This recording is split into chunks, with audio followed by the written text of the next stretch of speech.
Greetings, family. We have many in the house, and today we have something very special for you today. But before we go into that, family, it's greetings for all. Make sure you hit that like button and demonstrate to share, like, and subscribe. So I'm going to introduce my co-host. What's good, family? Richie here, Black Eyes TV, in effect once again. Let me just say again, quick apologies for the show yesterday. Unforeseen circumstances, but Professor Bello will be joining us. We're going to reschedule that show, so look out for the flyer for that. I'm happy to be joined by our brother Hakim today. But yeah, talking about films, the impact on society. But without further ado, let's get into the conversation and see what's good. Mm-hmm. You enjoying the sunny day, Tom? Yeah, the sunny day. Just been really busy this week. As we're waiting for brother Hakim. I'm good to yeah, go. Today has been a really busy day. Yes, brother Hakim. How are you today? How is this blessed What's day good, today? family? We are live. How have you been, Hakim? I have to give thanks to the Most High. Myself, family, we're all doing well. We're in good health. So I give thanks to the Most High to be able to be here today with yourself, Brother Terry and Brother Richie. Is both a pleasure and an honor. Okay. So it's been a hot minute. Hold up, before we start, let me just remind the people, you can see Brother Hakim doing a big interview with us. Ooh, going back now, it must be about 4 years now. But there's a nice interview where we done a sit down with Brother Hakim that's on the channel. So if you're a fan of him, because a couple of people already reached out and was happy that we were having you on. So yeah, if you're interested in what my brother's got to say, by all means go back into the archives and you can find Brother Hakim doing a little sit down with us at the Nation of Islam headquarters in Brixton. And that was a good build that day, definitely. Yes, sir. Yeah. Just give us your resume is just so big, right? I just want you to give the public a kind of a brush on who Brother Hakim is, because everyone doesn't realize, right, that the amount of work you do, and knowing that most of the time you're the man behind most of this work. So I just want to give the public a bit of your resume. Oh, well, brother, your is already very humbling. But yes, so a main body of my work is in education and intervention. So I've served as an educational manager and a behavioural specialist, especially dealing with students, and especially male students from an Afro-Caribbean background and also from other non-white backgrounds, those that are at risk of being excluded, temporarily or even permanently excluded. So my body of work is within that field, and also regarding intervention. I'm blessed to be able to work with a brother called Twilight Bay. Now resides in the UK, but is from South Central Los Angeles, and I'm very blessed to work with that brother in a business partnership regarding Pathways to Progress, which is a community and intervention service that again deals with serious group offenders or so-called gangs, families. And we try to deal with it from the level of community based, because at the end of the day, you know, all of our young people haven't dropped onto council estates from a vacuum. You know, they've come from homes, they've come out of the community, so we try to keep it as base as possible. So they're empowered by the community, they can turn around, and rather than being negative or destructive towards the community, hopefully through the change of our program, they now become ambassadors and builders of the community. That's my educational and intervention work. As some people would like to call it or label it, my social activism work comes from the basis and the foundation from the Nation of Islam here in the UK, under the leadership of Minister Abdul Hakim Mohammed, who is the European regional representative of the Honourable Minister Louis Farrakhan and the Nation of Islam. So again, I'm very honoured and blessed that I've been able to work with that brother over the years, and my social activism, my community activism has been via and through the Nation of Islam. But you know, there's one thing. That's a snippet. Yeah, but you know, we have to put something on the line as well, because you know what, as I'm a true believer of Marcus Garvey, and you carry one of his names, I want to know, how did you come about that name, and what made you use that as your organizational company or business? Right. So yeah, Black Star Line is a company. Again, it's one of the company avenues that I do my education work through. Originally, it started off by dealing with using a term that was first coined by, I believe, KRS-One, the rapper, edutainment. So there was myself, another brother by the name of Wayne Shahid, another brother by the name of Tubbs, or aka Abdul Haq, and a few others that came together and to do some nights of edutainment, where we would look for up-and-coming artists, whether it was poetry, rap, soul, neo-soul, even if it was acting performances, whatever it may be, but using the performing arts in all of its forms to bring about a positive message, so people will be entertained but educated through that entertainment, as KRS-One coined the phrase edutainment. So we started that back in, I think that's about 2000, 2001. And again, we would be hosted by the Nation of Islam for many of these nights, but we also went to other organizations such as Simba, and worked with other people such as John Downey and others, in putting on community and social events of edutainment and being a showcase for up-and-coming artists, conscious artists. So that's how it started off. And then I took it down a bit more of the educational route and going into the field of education. And the reason why it was named Black Star Line, as you said, was in honor and paying tribute to one of our greatest leaders, the Honourable Marcus Messiah Garvey. And the fact that his philosophy through the Black Star Line ship was to reconnect us, the diaspora of Africa. We felt that whether it was an educational program or entertainment program, we was using that entertainment program and educational program as a vehicle to connect our people back to Africa culturally and spiritually.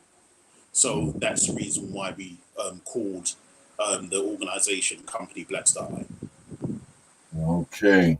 Brother Rich. Yeah. Have a little quick opener on your experiences with our brother Hakim. Well, again, I know you do the film breakdowns. And I know you're looking at the films. That's the purpose of the show today. So, you know, I mean, what kind of genres of films are you into?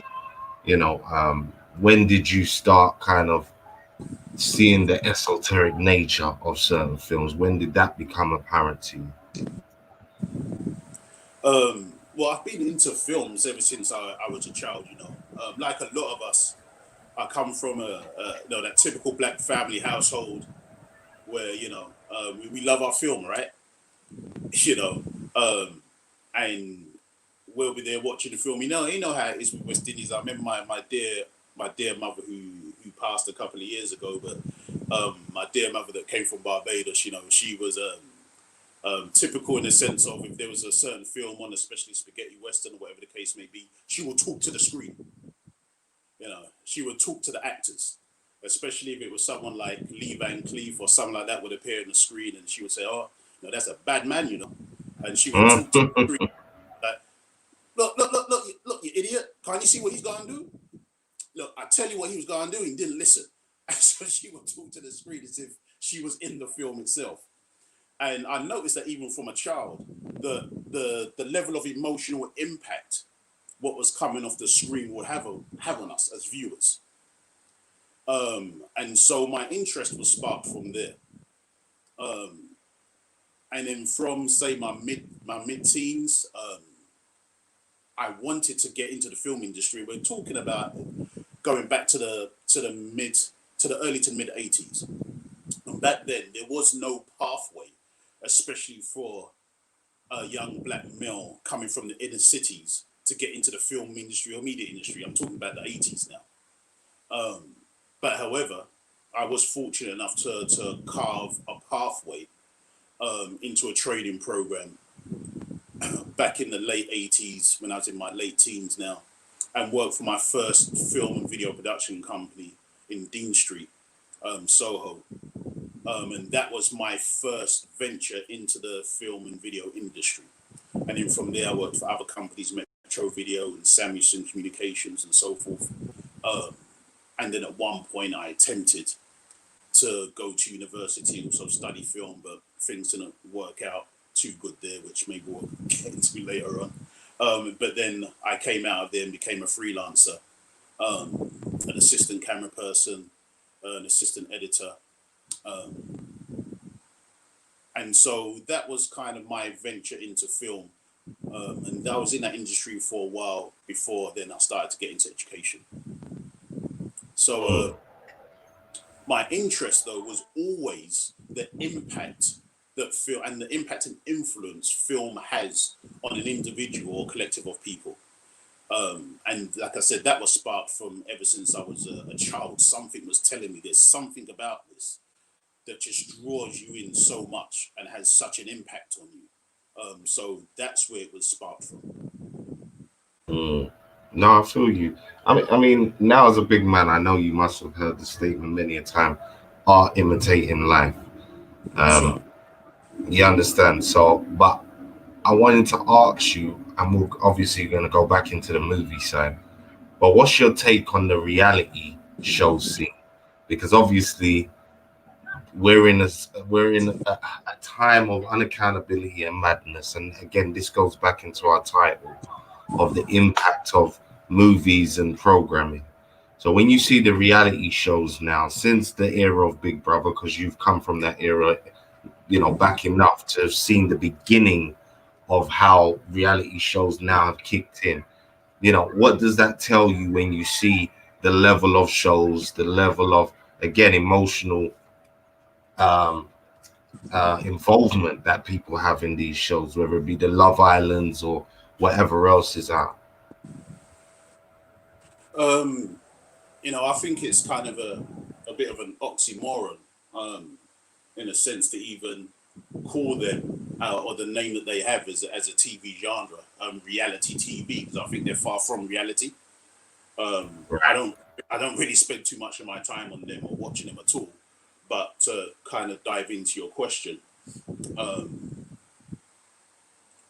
the term reality filming kind of came from a French term, cinéma vérité, going back to the very early 1900s when the first documentaries came about. Now, some people would argue that can you truly have real cinema, reality filming, reality TV, once you know you're partaking in something that is constructed, and no matter how much you call it a reality, it's constructed. Because it's going to have a director, it's going to have a producer, it's going to have direction, it's going to be editing involved. So how real is it? And how much of an illusion is still being played out under the term reality? So to say and to call these programs reality TV when the people themselves know they're in front of a camera, as soon as you know that camera is on, you perform. It's no different to, it's the same kind of principle and situation if me and you, Richie, brother, if me and you was just sitting around and someone turned around and said, oh, let me take a picture of you in their camera phone, we may want to adjust something about ourselves. Right. We may want to know what that picture is being used for. See, as soon as we see that contraption, as soon as we see that device in front of us, the reality has now changed.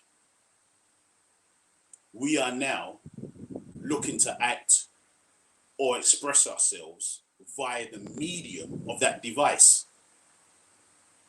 So how much of a reality is it?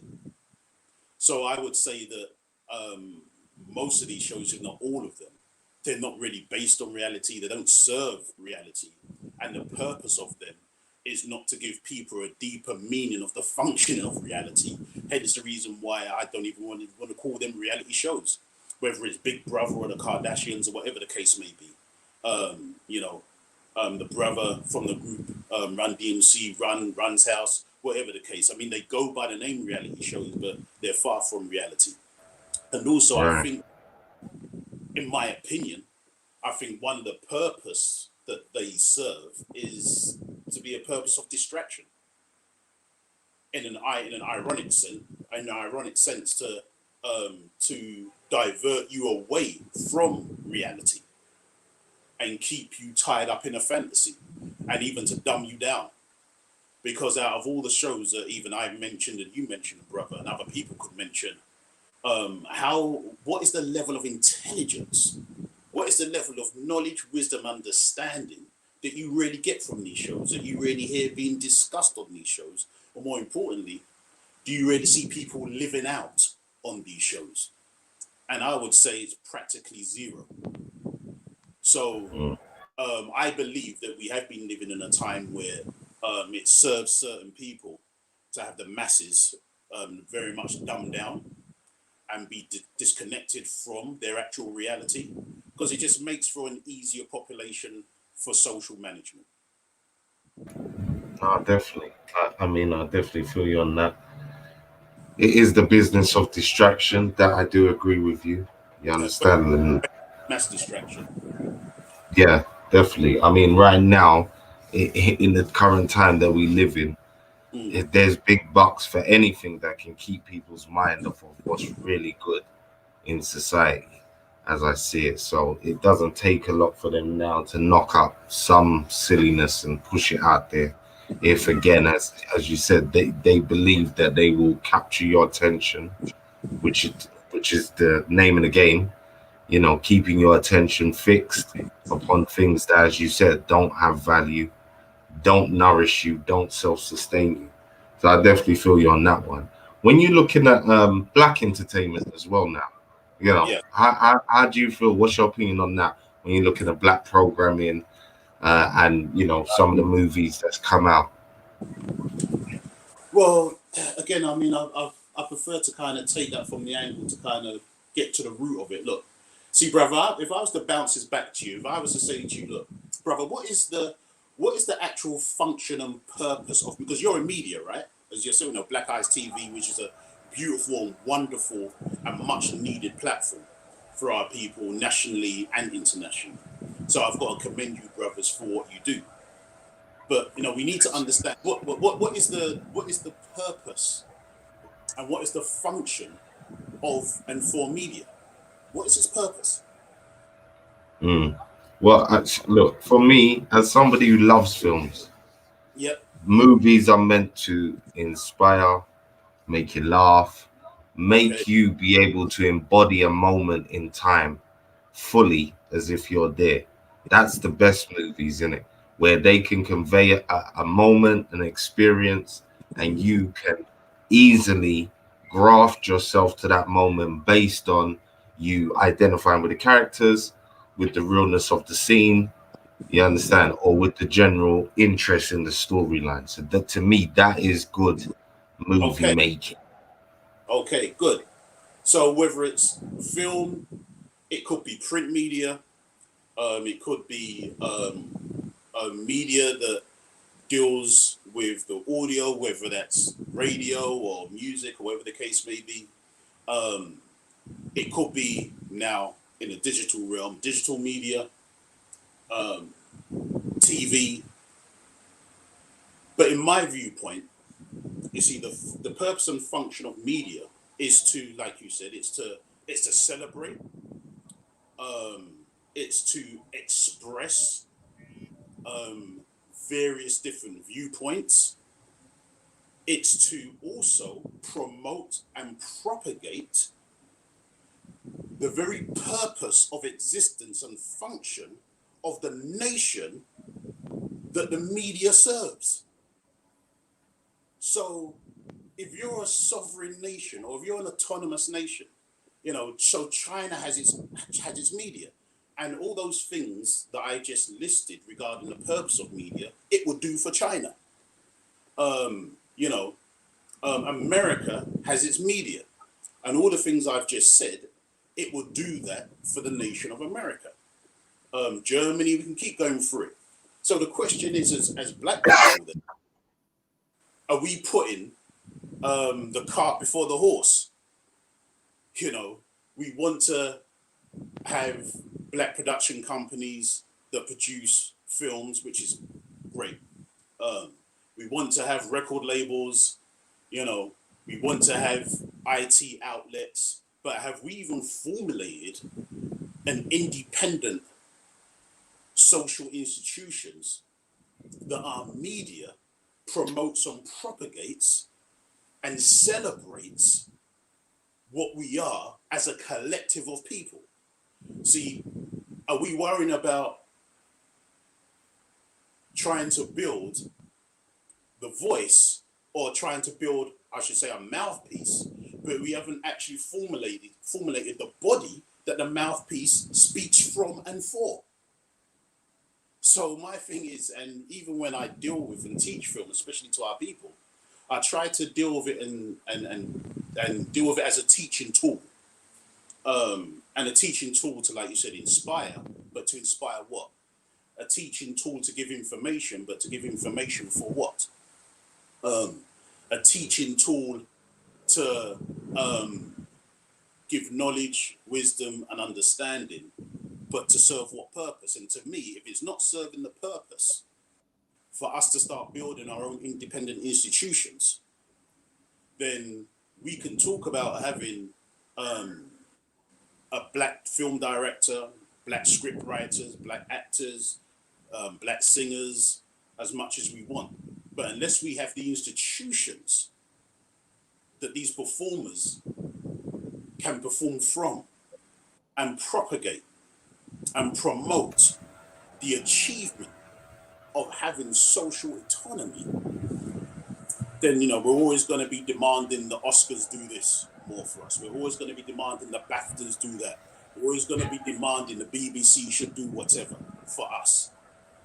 Well, brother, I wanted to build our own institutions that the media now can propagate for and from. Does that make sense? Mm-hmm. Yeah, no, definitely. But I wanted to, you know what? When I'm listening to you talk, I think it's important that you address how important media is as a propaganda tool. Because again, we, as black people, we're under pressure, we're under oppression. We think of revolution in terms of fighting, warring, these terms. But again, we underestimate, I think, the importance of that propaganda tool.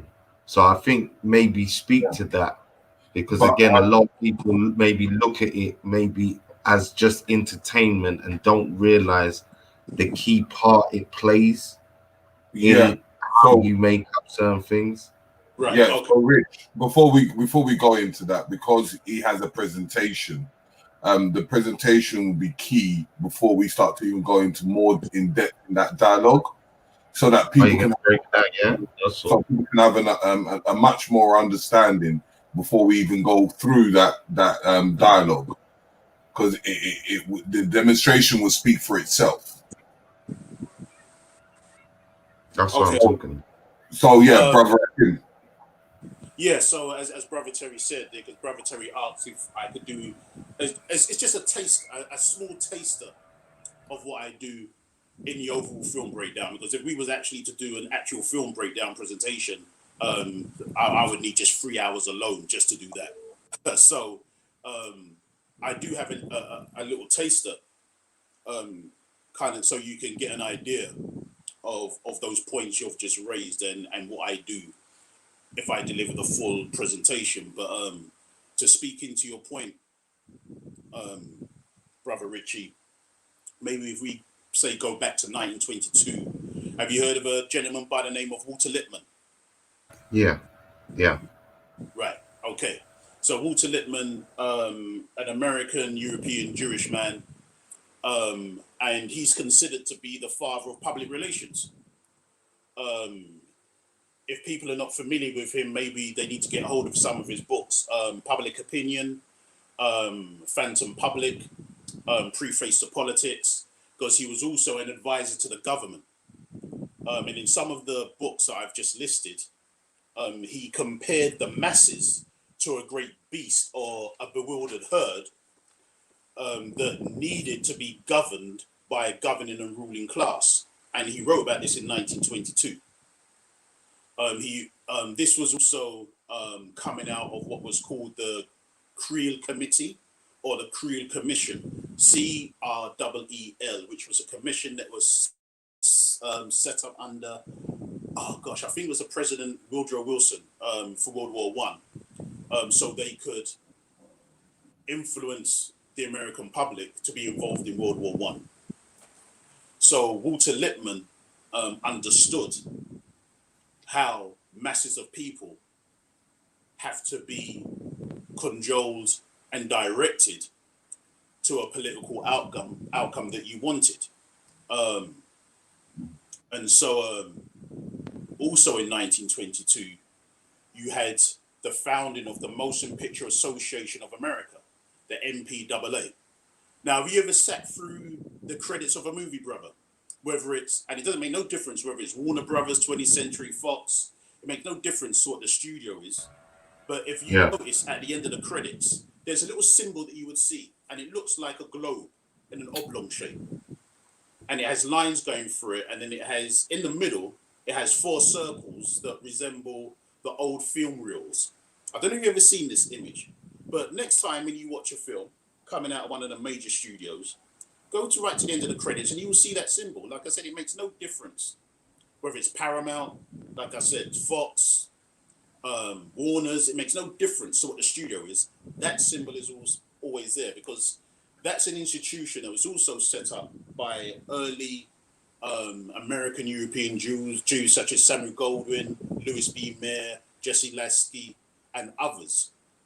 And it worked along with government policies in Hollywood to formulate an image and influence over the public. And this was in 1922, and it still exists today. And it has a monopoly over all of the major studios. And Walter Lippmann, he's the one that kind of formulated what you can now call manufacturing consent. And so manufacturing consent is, using again one of your examples, Brother Rich, when you mentioned war.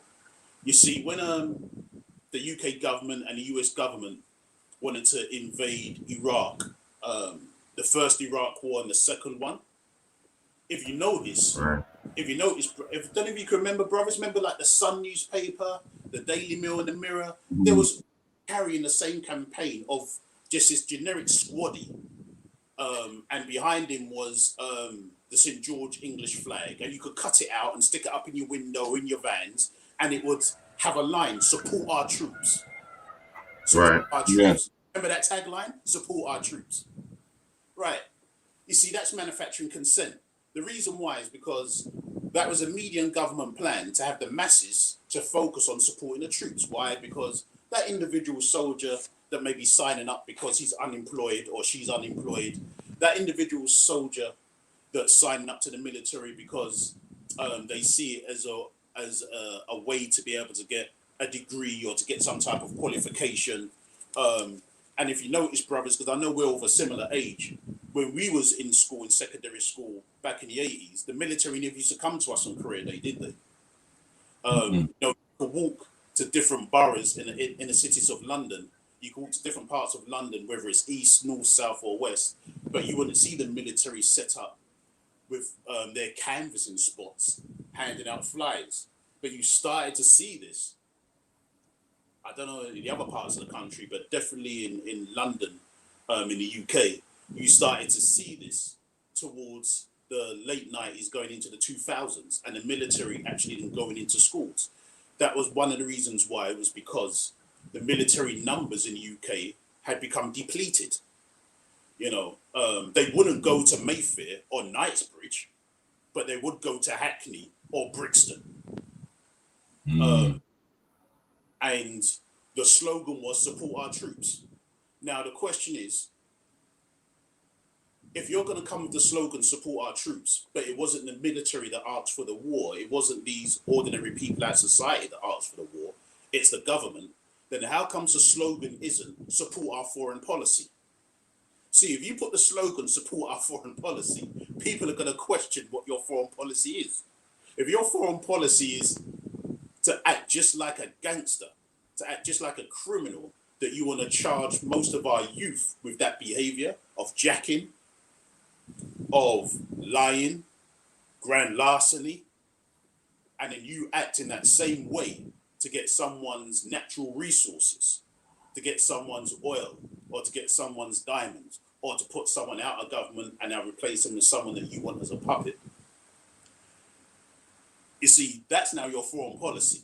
So if you say support my foreign policy, you'll get a whole heap of the masses that will now question it. But if you say support our troops, and you now speak against that, see, a lot of the people will feel uneasy about speaking against that, because it's like, oh, I'm speaking against that individual that now has also become a phrase when you say, oh, I thank you for your service. What service are you thanking them for? You know, they've been a puppet arm of a government, of a policy that is not here to serve truly the masses of the people that live within the UK. It's to serve their own political ends, to keep a status quo of power. But you have to Black Lives Matter. But then you have to manufacture consent. And how do you do that? You do that also through the media. You know, if you live in a dictatorship, to move the masses in where you want to move them, you know, you bludgeon them over their head with a truncheon. But when you live in a so-called democracy, and I say so-called because this is not direct people power in any way, shape, or form. You know, the UK is supposed to be a type of democracy where you choose people from amongst yourselves to go and represent what you want in Parliament. But over the many, many decades, it's been flipped around on its head. Parliament now get these people to come and represent what Parliament wants where you live. And it should be the other way around. So when you now live in that type of society, the bludgeon, the truncheon that you use is media, So back in the 1930s, there was a censorship that was on Hollywood that Roosevelt, who was the president at the time, lifted. And that censorship also came into place from one of our greats, Jack Johnson, who was the first black heavyweight boxing champion of the world, and where he had beaten their great white hope, Jeffries. The Senate and Congress had put a censorship filming ban in place so that film could not be moved across state lines or be screened, that they can see their great white hope being knocked out. And so these were some of the first stages of censorship laws within film. And that stayed in place up until the 30s. Now, America was an isolationist country, so a lot of the people didn't want to now get involved in World War II. However, Roosevelt went to the studios and said he's going to now lift the censorship. And once that censorship was lifted, now look, I'm just telling people need to check this out for themselves. People would see that between that time and the time of the attack of Pearl Harbor, and we know because of looking back in history, after the attack of Pearl Harbor, that's when the masses of people of the American public said they need to get involved in World War II. But between the time I just said and the time of Pearl Harbor being attacked, Hollywood studios produced more than 40 films showing America being attacked before Pearl Harbor was attacked. So it already manufactured in the public's mind America being attacked. It already steered the people's minds of America being attacked. It already geared up the people now. So when the attack happened, it was like, look, we want to get involved in this war. If people check between the time of the mid-90s up until 2001, the majority of films coming out of Hollywood that you would see, whether it's Independence Day and so forth, science fiction and action films, whether it's True Lies, whatever the case may be, you would see that the global enemy started to shift slowly from, the villains that used to be Russians in the films to now Muslim Arabs. And also you would see that seats of power within these films were being attacked. Whether it's, like I said, in Independence Day, whether it's aliens attacking the White House and the World Trade Center and the Empire State Building and others, all the way up until 2001, you saw this. And then, we had September the 11th. And we got to remember that George W. Bush, prior to September the 11th attack, he was one of the most unpopular presidents in the polls in presidential history. And there was even talk about, can he even be impeached because he stole the presidency from Al Gore? All of that went out the window as soon as there was the World Trade Center attack and the attack on the Pentagon. But if you look at the films that were being produced and coming out at that time, all of them were showing America being attacked. Now, all of a sudden, people forgot how much they hated George W. Bush. And it was like, yeah, let's go to war now. America's being attacked. Some people can say, look, Hakim, you're clutching at straws, that's conspiracy theory. But then ask yourself, when you see American presidents being sworn in their inauguration, you see the creme de la creme of Hollywood behind them. Politics and popcorn does go together. Facts. From you can get an actor being president, that tells you everything you need to know, innit? Ronald Reagan. That's why when people are laughing at the Kanye West thing, he's a madman. But the thought of having an entertainer as your political leader, Arnold Schwarzenegger, I'm sure he would have been running for president if he didn't have the rule of not being born in the country. Yeah, this is what people want. You know what? They, as you would know, they did have a president, which was President Reagan. Yeah, that's right. That's it. And I'm sure when they first saw him, they was like, "That's that cowboy. What's he doing?" But now look, he's in the annals of history for multiple things. So trust me, it's not a stretch. It's not a stretch. You know what I'm saying? Have you ever seen, just to say about when you was talking about them changing who they perceive as the enemy or allowing the public to perceive someone different? Have you ever seen this Six Underground movie? It's a Netflix production. It's Ryan Reynolds, and it's basically they're mercenaries.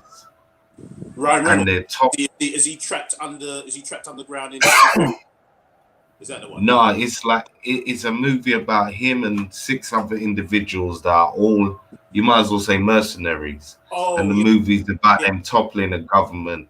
Yeah. You know, and again, it's this guise of what you're saying, where they rechange your perception of something. Because obviously, mercenaries, when you hear the term, you know, when you think of a mercenary, somebody who's paid to go and kill with, you know, with all autonomy, just do your thing, blah, whatever.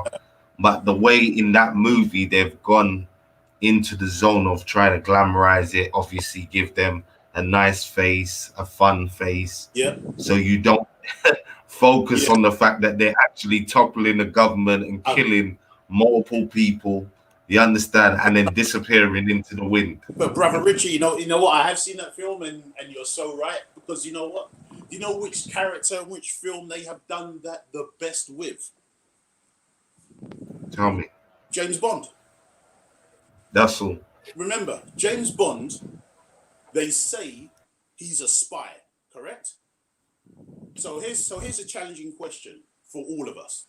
Whether it's Sean Connery, Roger Moore, Timothy Dalton, Pierce Brosnan, Daniel Craig, no matter which actors played him, when have you ever seen James Bond spy? A spy goes deep undercover to collect intel and bring it back. But what does James Bond do? He's an assassin for the state. He's an assassin. That's it. He has a license. He tells them that he's coming. Right. MI6, you know, he doesn't remember when he goes after the villain, he doesn't arrest them. He doesn't question. He is sent to take them out, to whack them. He's an assassin for the state, but you pretty it up. In all of this, he's a super spy, he's a this, he's a that, but he isn't. And, you know, we know MI6, just like CIA, have trained spies that carry out, well, they call them spies, but really they're not, they're assassins. They have trained assassins that carry out what's called black ops, black operations. MI6 and CIA. And like you said, brother, that's to topple governments and take out political leaders that they don't like. And when you strip away the martinis, you know, when you strip away the sports cars, you know, when you strip away with the women in bikinis, that's what Bond is. He's an assassin for the state. Be that simple bus driver.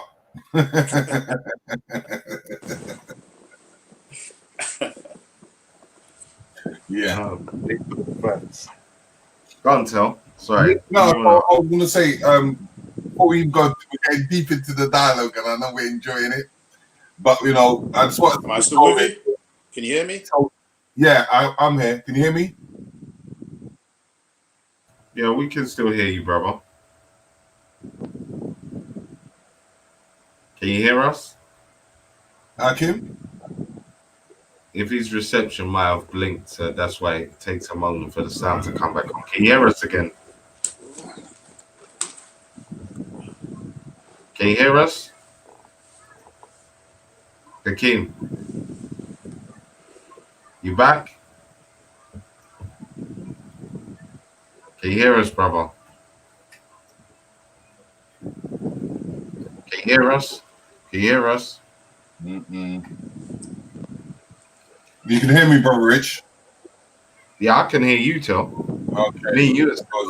But you see, sometimes when your signal drops on this StreamYard, sometimes it will cut the sound for a moment while it's gathering itself. So that's why it might have happened. So he's waiting to get the sound back. That's what I'm saying. Hopefully it'll be back in a sec. Listen, people, there's all sorts of people in here listening. Big up to everybody. Wayne Shaw. Big up to George Macon. It's his happy Earth Day today. Big up my brother. people hit that like button, yeah, thumb up the video. Don't come in here without thumbing up the video. If you like what you're hearing, if you know Brother Hakim, if you like Black Eyes TV, support the thing and thumb up the video. Donate to the courses, yeah, share out the video. You know the routine, people. Hopefully Brother Hakim will be back on. Riggs, you might have to call him.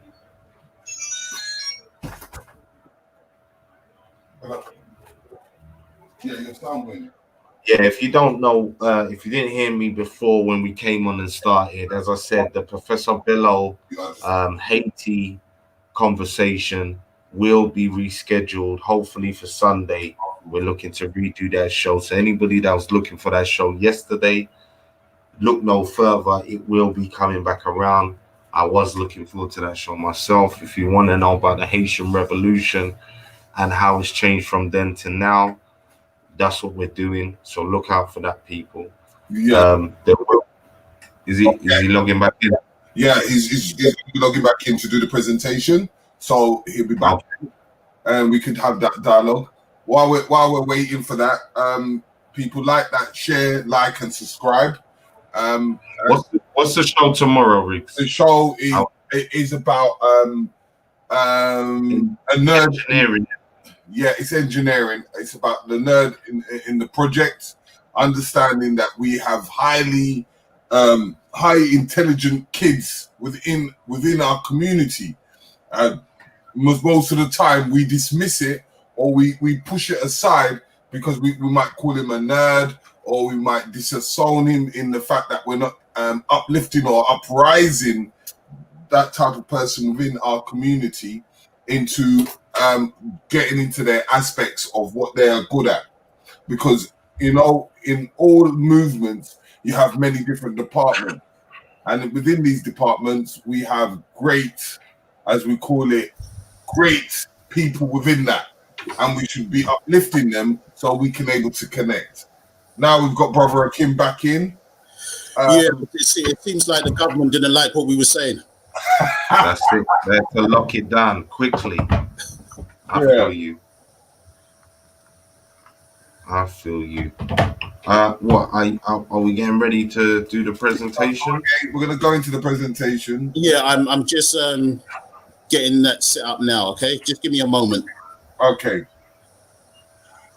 People, as we're still having this dialogue, on the 15th, on the 15th and 16th, we're having a big, massive celebration with Brother Hakim's going to be a part of that. We're going to be having kings, queens, scholars, and all sorts, because, it's time for that Black History Weekender. And, this time around, because we normally go to all the museums and go all around to where all our people used to live. Hold on 1 minute. Where all our people used to live in forms of history, like the Marcus Garvey's presence, like the Oluwakiano's presence, his wife, and many other places of most of our ancestors and people that have inspired us in the past. And going through the British Museum, we used to do this in 2 days. But now, because of this pandemic, we're now going to be online. So we're going to have people like Robin Walker. We're going to be having people like Professor James Smalls. We're going to have people like Queen Diambi. We're going to have people from Ghana. It's going to be a lot of historians, a lot of scholars, speakers, because one thing you're going to understand is the theme is the Black family first. We need to encourage, we need to show our family of all the people around us within our community that are doing the work. So it's going to be a massive 2-day telethon, because we're going to be raising money for a rites of passage for our youth. And, it begins from the young ones, and it has to be shown that we leave some form of legacy and structure and foundation for our youth. So we're trying to do this to raising that profile across the board, And this exchange program is to do with exchanging and with the youth from America to the Caribbean, to South America, to Africa, and into Europe. And then transportation in the form of doing a rites of passage for our youth when they get to around, let's say, from around 16 to 21, where they will do 7 days rites of passage in Africa with a collective of global children coming together. So this is what we're starting the campaign for. So we're always asking people, use that hashtag Black Family First, and let's push that narrative forward and show the people that we can do this, and show our youth that we can do this as well. So, you know, Brother Hakim, when you're ready. But if Richie, you have anything to say? It's going to be a big weekend, though. Look out for it. I can't wait for it. Yeah, there's going to be all sorts of people passing through who support Black Eyes TV as well as our main speakers. So look out for your other YouTube favorites, other brothers and sisters from the community. You understand? But just by all means, participate and be a part of it. Yeah. Promotional flyers will be going out soon. Can you see the first slide, brothers? Yes, we can see it. Yes, we can see it. So you can see the power film, who's watching who, yeah? Yeah. All right, great. Excellent. So, like I said, this is, you're just going to get a snippet. I do a whole series of power of film breakdowns and lectures. Some of them also I do with my great friend and mentor and colleague, Professor Les Henry. Yeah. So there's a couple that we do together, but there's an introductory one that I do called Who's Watching Who? Because a lot of the time we think that we're watching what's coming off the screen, but we don't even realize how those that have made what's on that screen that we're watching, that they've been watching us. And they've been actually even been influenced by us and put us in their product, in their films, and we may not even realize it. And the reason why I call it the power film, because my argument is that film is the most powerful medium that exists. Film is the most powerful form of media that's out there to have influence and impact. One of the reasons why is because I call it, it's like the god of film, because it contains all other art forms in one art form. Because film contains music, right, brothers? Yep. We have Professor Les Henry. I said we have Professor Les Henry in the chat room watching. Big up to the professor. Big up. Peace and blessings to Professor William Les Henry. So, film is real powerful because even before you had audible dialogue within film, in a silent film era, you still had music. Before you even start filming, you got to have a script. And if I was a novelist and if I wrote fiction, you would consider me to be an artist. And if I'm a script writer, again, it's a form of a novelist or fictional writer. It's a form of art. If I was a painter or a drawer, you would consider me to be an artist, right, brothers? Yeah. And as you know, Brother Richie, when you're making a film, before the director even says roll camera, you got to look at a storyboard. And that storyboard has been done by an artist that plans out each and every shot.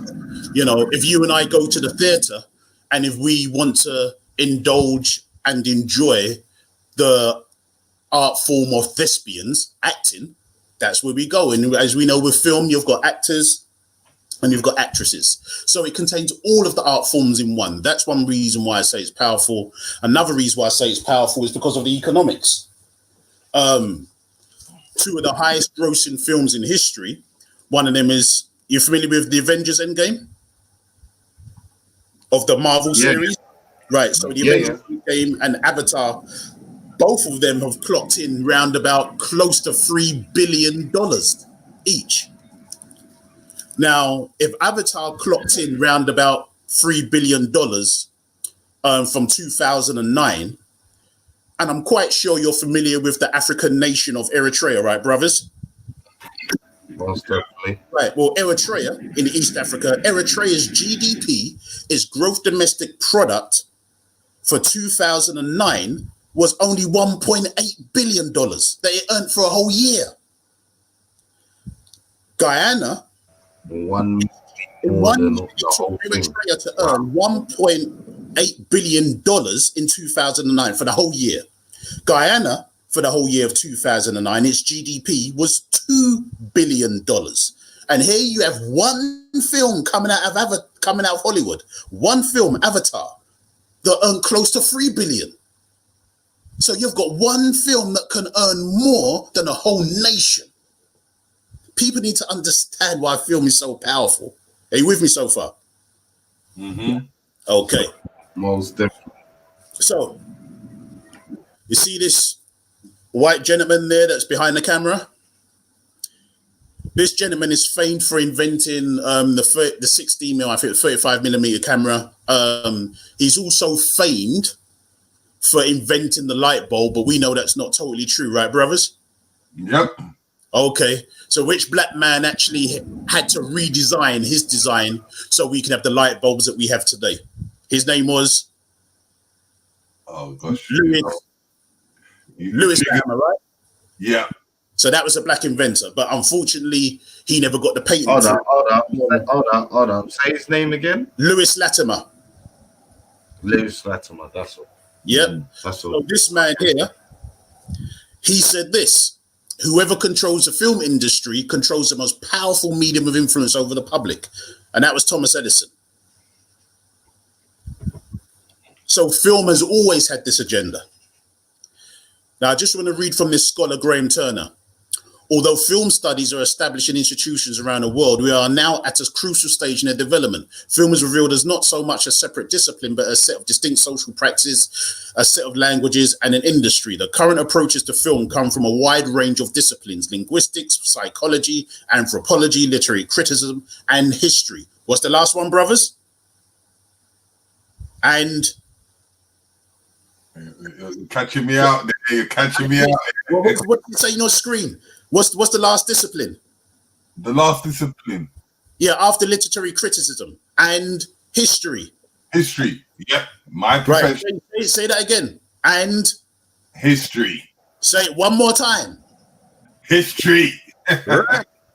That means if you're not grounded in history, especially your own, if you do not have a thorough knowledge yourself, you could be missing what is truly coming off that screen.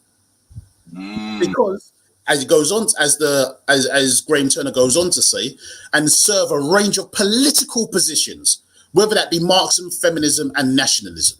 See, so how do you even know what's coming off that screen has your best interest at heart? See, like you were saying, Brother Richie, film is just not entertainment. Look what goes into film. Psychology, anthropology, linguistics, and history. So should we go a bit deeper? Yep, let's go. All right. This is the reason why I say we need this. An ICF, we need an independent cultural foundation. Independent, free from outside control, not subject to another's authority, self-governing, not dependent on another for livelihood or substance. As a collective of people, would you agree with me, brothers, that we need to be this? Yep. Right. Cultural, over relating to the culture of society. Culture, the systematic structure of achievement, development, and intellectual growth. You know, culture comes from the same etymological root of the word refine. Prefix re meaning to go back, and fine meaning a high skill of achievement and endeavor. So when you are now cultured, you become refined. Also look at the word agriculture.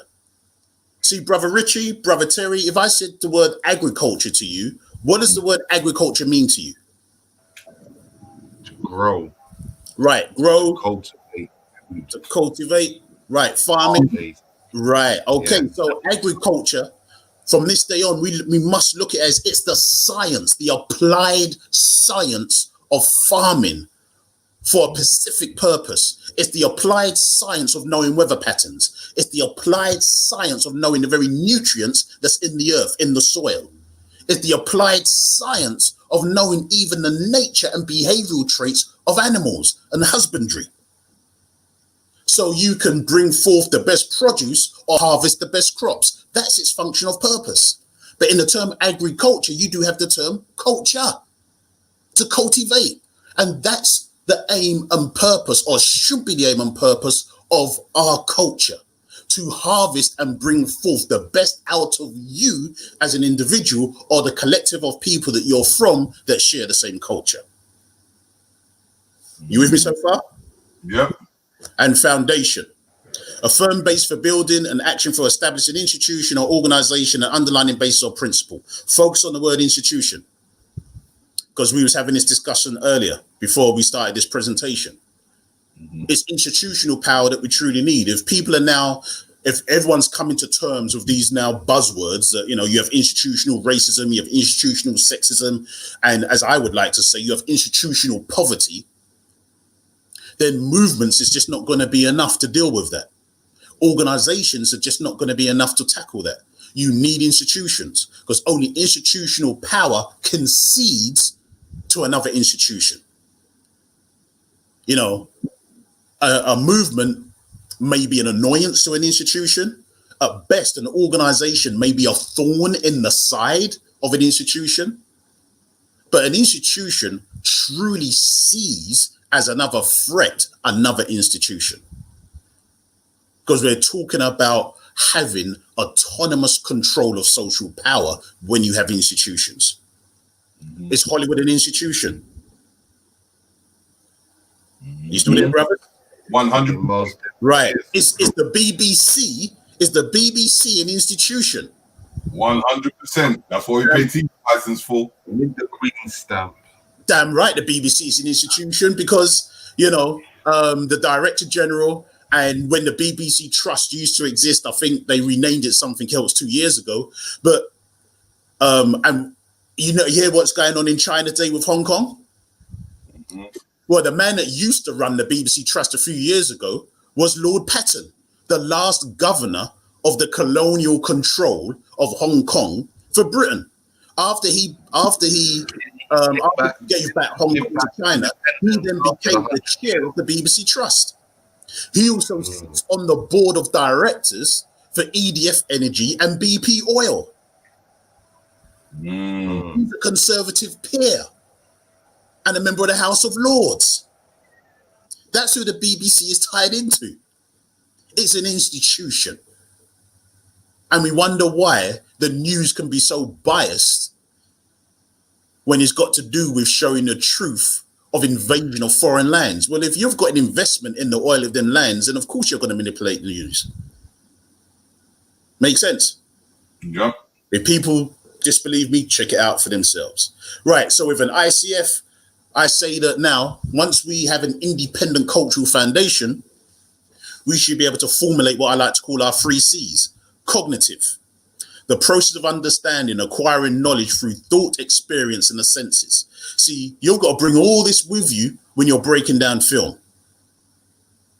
And when I say all your senses, not just the 5 that we've been told that we have, because we have way more than 5.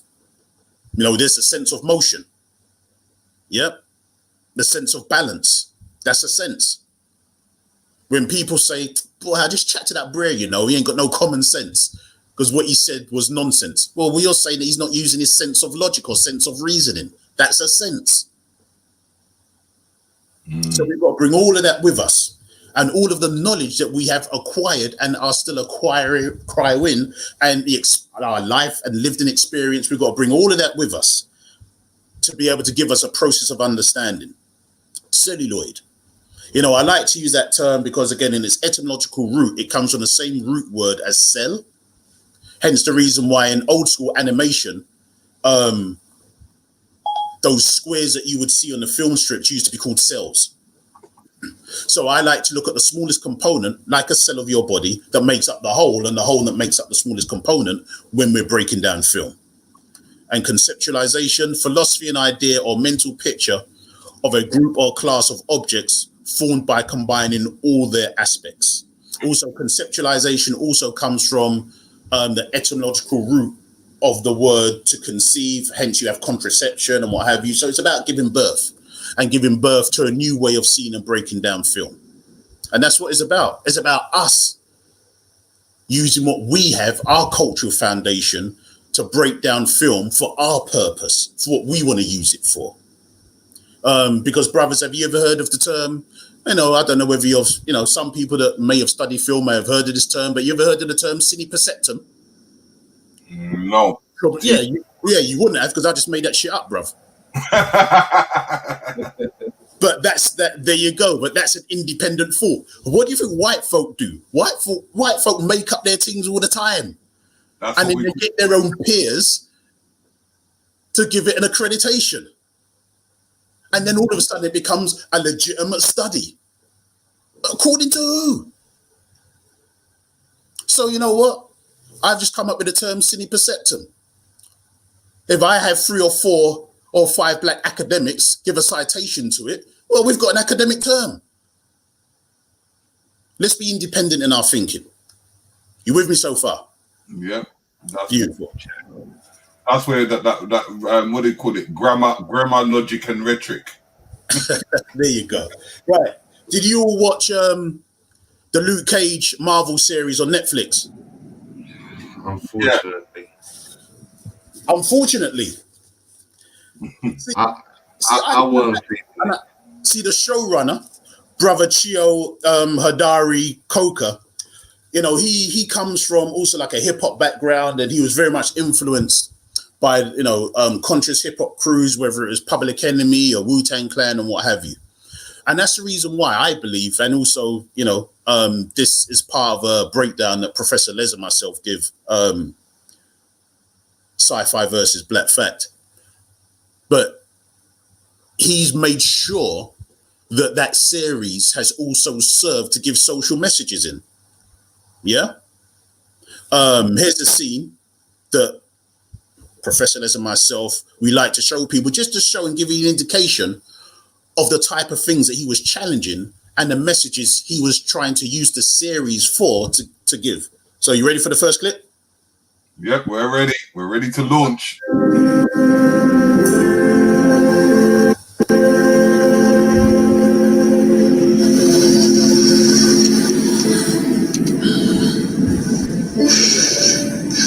What are you doing here, nigga?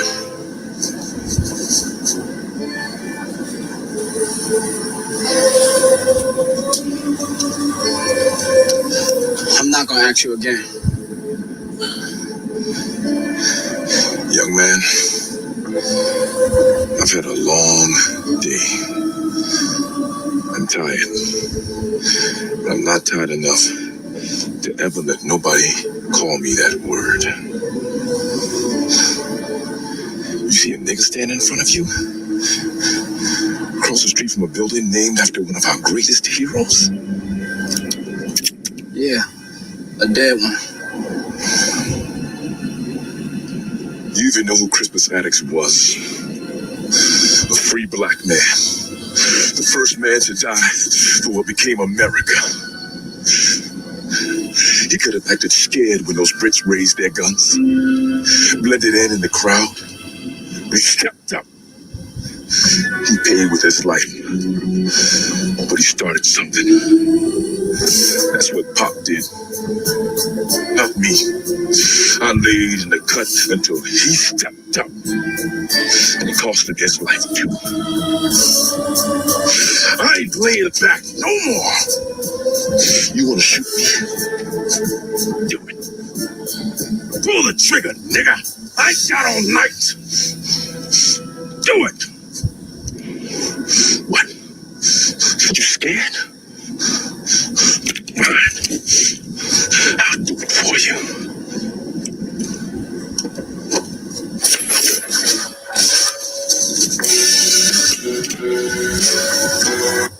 See, I like the fact that Brother Chio, that was a showrunner and writer, that he was challenging the notion and the mentality and use of that N-word. If you can see in your top left corner, Luke Cage, Power Man, came about in the 70s, and that was the era of the blaxploitation era and what have you. And that word was being thrown around and propagated in all of those films that came out at that time. And you can see the comic book cover there. To the left of that comic book cover, you see Coulter, the actor, where they paid homage to the old costume. As you can see, he's in the yellow shirt, and this is when he's just escaped from prison.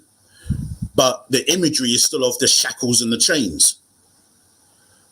But the showrunner, writer, Brother Chio Hadari, he wanted this new version to have a new social messaging. So what item of clothing do you see this modern Luke Cage wearing? What item of clothing can you see him wearing? The hoodie. Sorry? Is it the hoodie? There you go. And he's still paying homage to the old 70s Luke Cage, because if you see the inside of it is yellow. So that's him still paying homage, but a hoodie. Why a hoodie? And like I said, the writer comes from also a hip hop background, hence the reason why the titles of all the episodes are names of tracks from Gangstar, Guru, the rapper Guru. And that's the reason why in season 1 and season 2, you know, you would have cameos from everyone from Rakim to KRS-One and what have you. But I want you to listen to the rap of Method Man that appeared in season 1. And he had a cameo in season 1. Now, Hakim, sorry? Hakim, before you go in there, is it actually his song?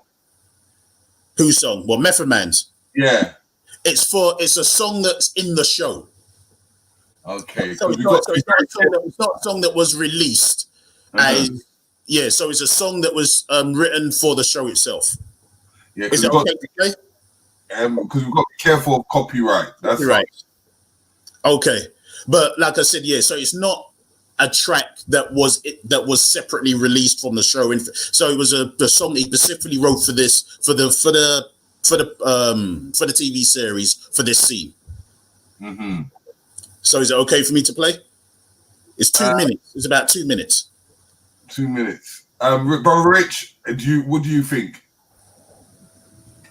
Yeah, I'm just reviewing the tape because, like, on a real one, they're having a lot of issues. Like, YouTube's trying to crack down on a lot of things. So I don't think you should show this anymore. All right. Just in case. Okay. They really. All right. Okay. We'll skip past that. Mm-hmm. Appreciate it, bro. Yeah, but give them the name of the song so that people can check. Well, the song is called Bulletproof Love. So when you look at it on YouTube, and you'll see the scene out of Luke Cage where Method Man has a cameo, and he's on a radio show called Sway in the Morning. He's with DJ Sway, and Sway and Heavy B basically say to Method Man, you know, can you drop a freestyle? And that's what he drops. And it's a track called Bulletproof Love. Yeah. So anyway, so look, with the name of the freestyle that Method Man drops, Bulletproof Love, with Luke Cage, and I don't know if you're familiar with Luke Cage and his powers, but he was experimented on in prison. He was locked up in prison under false charges. He was actually innocent. And while in prison, he was experimented on. And through that experiment, he now developed superhuman strength and skin that's tough as steel, that's bulletproof. Mm-hmm. And the modern version, the brother that wrote this decided that, no, he's not going to walk around in a yellow shirt costume. I'm going to give him a hoodie. There's a reason why they done that. What social situation do you think they were speaking into, brothers? A hoodie being bulletproof. Hasbo. Nope. You know who that is? Trayvon Martin. Trayvon. That's what that show was speaking into. And if there's any doubts, this is an interview from Coulter, the brother that played Luke Cage, and he goes on to say, if you look at the third paragraph, and this was an interview take from the Huffington Post, it's a nod to Trayvon, no question, Coulter said. Trayvon Martin and people like him, people like Jordan Davis, a kid who was shot because of the perception that he was a danger. When you're a black man in a hoodie, all of a sudden you're a criminal. That's something we shouldn't have to deal with, but we do. It's a double standard. We can't cover our head when it's cold and raining because God forbid someone sees us and puts our life in danger. We wanted to pay homage to that. It's not something we were shying away from. So you got to look at these programs on a deeper level, man. You got to engage that ICF. You with me? Want to touch on Black Panther again? Am I going to be able to show certain film clips or not?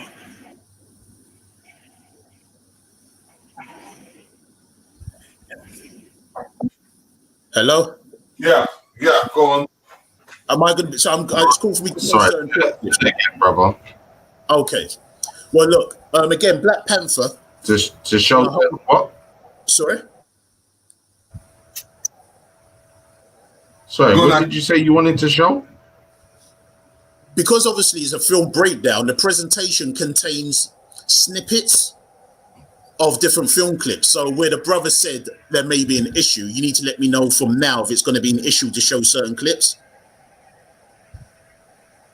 Yeah, I at this point, I wouldn't show any clips, if anything, anymore. Okay, because well, they do start to flag the video, and I'd hate for them to cut out this whole show, so then we end up just having nothing else to show. So just on that premise, that's why we'll go through.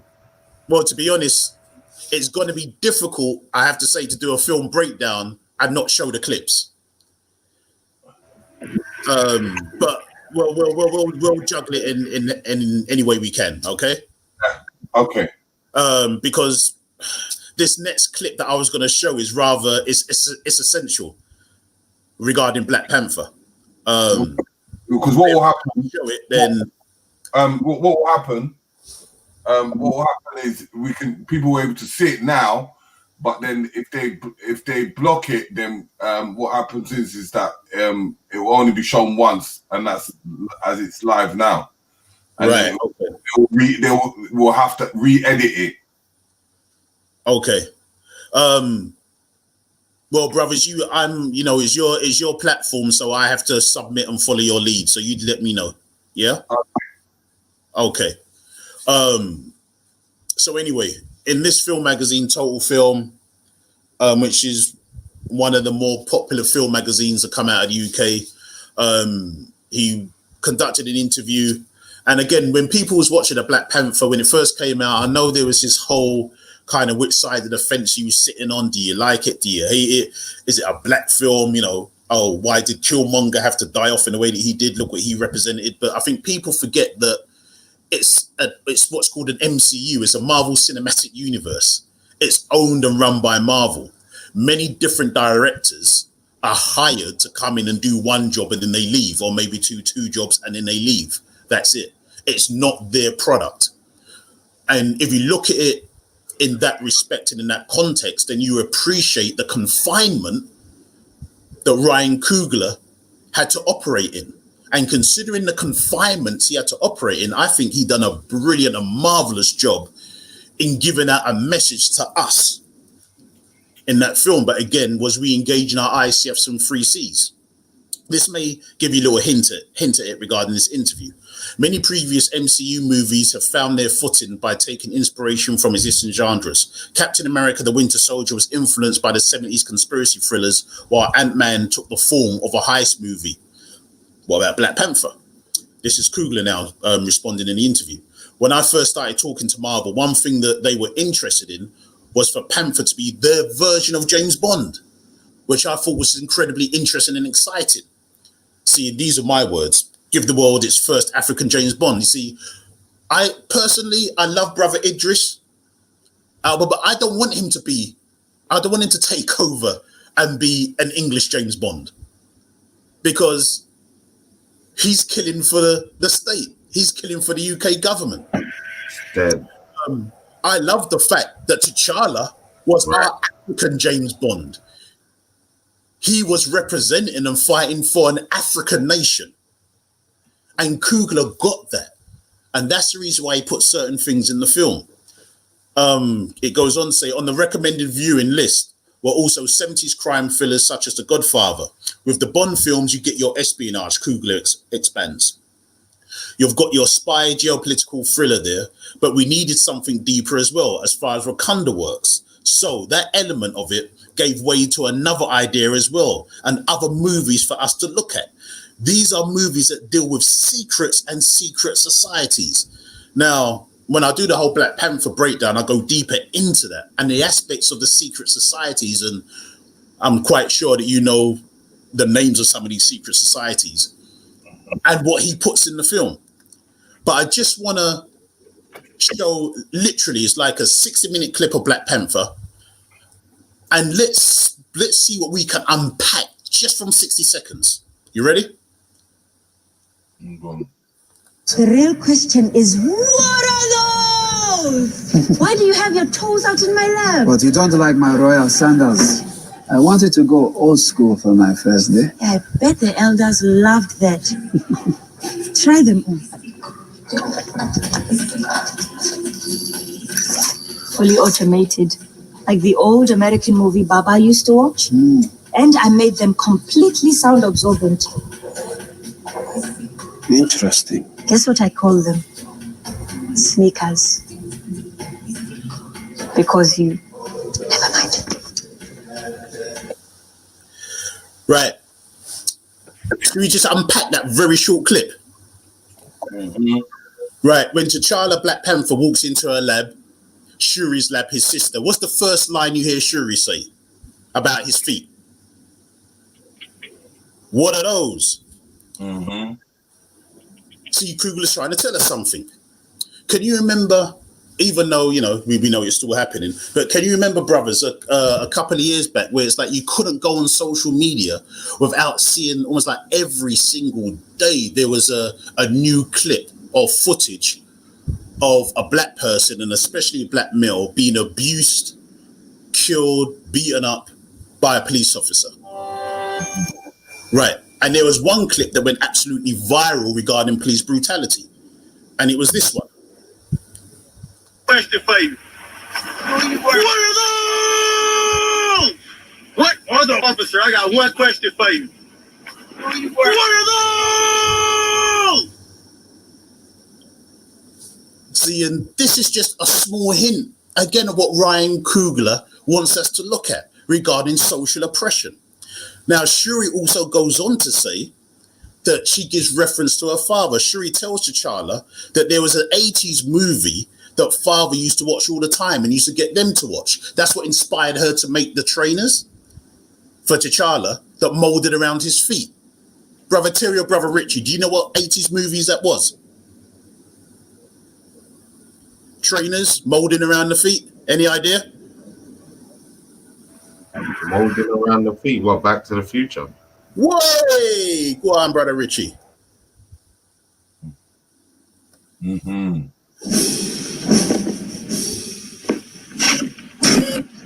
Our laces, all right.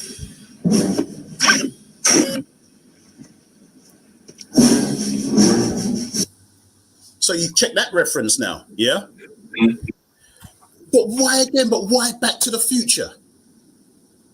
There's a deeper scene regarding Back to the Future that deals with regarding cultural appropriation, being culturally hijacked, musically hijacked, even religious and spiritually hijacked in Back to the Future. Do you know what scene that is? Right. Remember the main character, Marty McFly? Yeah. He goes back to 1955. I remember Doc Brown tells him that he shouldn't interact with people because if he does, he can alter his own timeline. But then he reveals to Doc Brown he already made that mistake. He's interacted with his mother. So now his mother and father are not going to get together. And if you remember in that film, he's carrying around a photograph of himself and his older siblings, and they slowly start to disappear. Because he's altered the timeline in the past, he's starting, and his siblings are starting to disappear in what should be his present, meaning that he's brought himself out of existence because he's intervened. So he remembers a story that his mum and dad tell him of when they first fell in love, and it was a school dance where they kissed. And so he goes to that school dance, but there's a problem that he gets into. The lead guitarist and singer of the band, of the black band, hurts his hand in trying to help Marty McFly. So he can't play the lead guitar, but Marty says that he can. So Marty plays the love song. His parents are on a dance floor. They kiss for the first time. He looks at the photograph, looks like everything's going to be okay. He's now about to leave. He's going to hook up with Doc Brown so he can go back to his time in the future. But the brothers turn around and say, well, before you leave, man, play one more song, especially a hot one that kicks. Can you remember what song he plays? I'm going to play it. So I'm going to play you this clip and listen to the telephone call that happens with the lead of the band. Listen very carefully.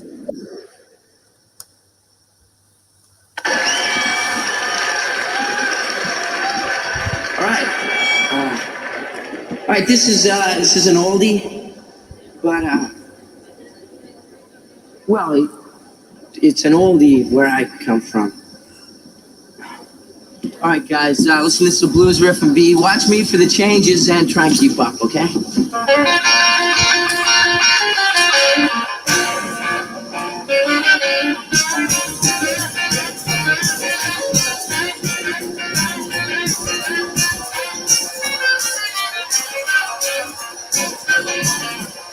Way down in Louisiana, down in New Orleans, way back up in the woods along the evergreens. The school on Cabernet Earth wood. I lived a country boy named Johnny Good.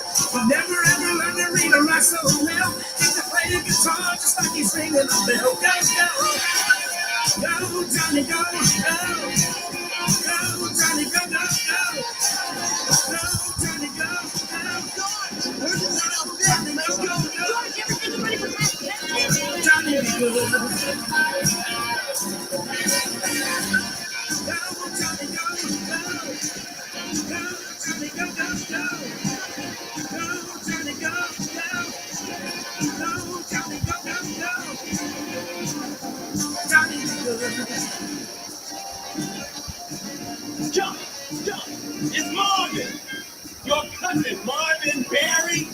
You know that new sound you're looking for? Well, listen to this.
I guess you guys aren't ready for that yet.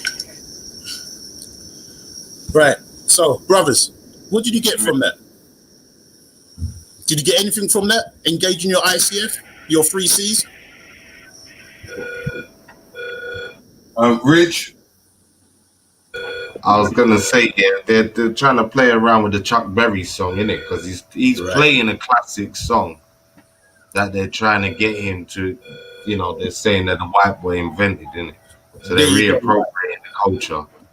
There you go. So you see the brother that's holding the guitar? Remember when he was on the phone? He said, yeah, this is your cousin, Marvin Berry. Yo, Chuck, remember that new sound you was looking for? Listen to this. So look, here you've got this white boy that was influenced by one of the founders of rock and roll, rhythm and blues rock and roll, Chuck Berry. So Chuck Berry, Little Richard, founded rock and roll. But you would never think so today. Most people think it was Elvis, the white boy. And he's saying, listen to this. And so here you've got this white boy playing one of the first rock and roll tunes, doing Chuck Berry's duck walk, duck dance, taking it as if it's his own, when really he got it from a black source. But then look what happens throughout the music of what he's playing. It goes from rhythm and blues, rock and roll, then it goes into like a Jimi Hendrix rock, and then it goes into a heavy metal rock, then it goes into thrash metal. So it ends up being totally unrecognizable from its original source. That you would even think it came from a black original source from where it now ends up. And this is what's been done to religion. Hence why people would never even think about. In fact, let me ask you, brothers, this question. And again, I've got to big up brother Paul Labiner for this question, brothers. And I know you're going to get it because I know your level of study, brother Terry. But you know, believe it or not, this is a question. When I've done sessions in school, I've even asked this question to RE teachers and they've attempted to answer it. The question is, when the Romans invaded Britain, what did the Christians do that was here? When the Romans invaded Britain, what did the Christians do that was in Britain? What did they do? You know, we have to talk about an archaeological time period. Because at one stage, if I remember, the Romans weren't Christians at the time. No, the Romans weren't, but we know that Britain is a Christian country. So when Romans invaded Britain, when they first invaded Britain, what did the Christians do? What did they try to do back? Because that's what I'm saying. That's the second wave. The first wave, we know them as the times of the Vikings and the Saxons. Right, you see? You know, I'm waiting for the answer.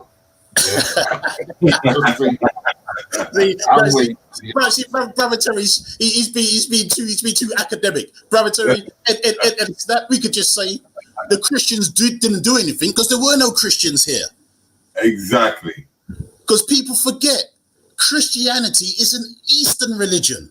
In its root, it's an African religion. The first seat of the teachers of Jesus that even predates Catholic Rome was in Ethiopia. Mm-hmm.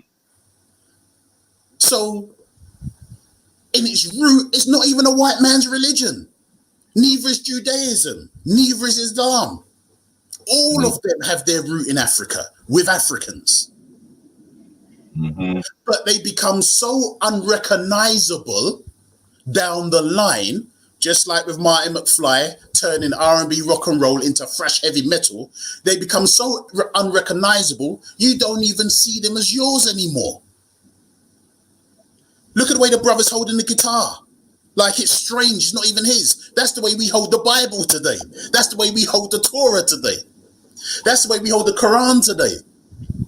Like it's something strange that someone else has taken over and played with to make it unrecognizable to us that it came from us. Does this make sense? Yeah.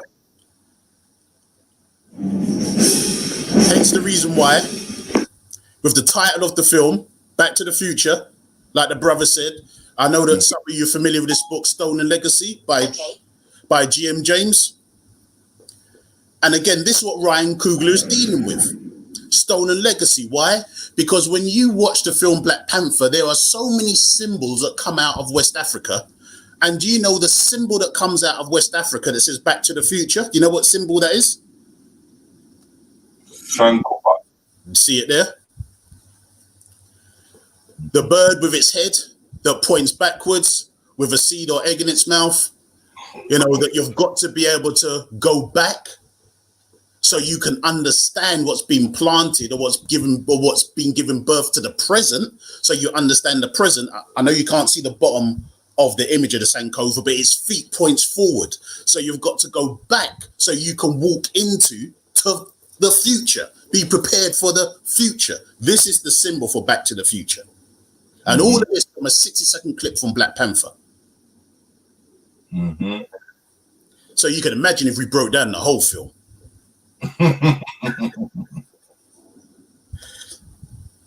But sometimes we got to do a bit more decoding, because sometimes we may not have black imagery to deal with, but yet that image that you see on the screen is still really about you and is based on you.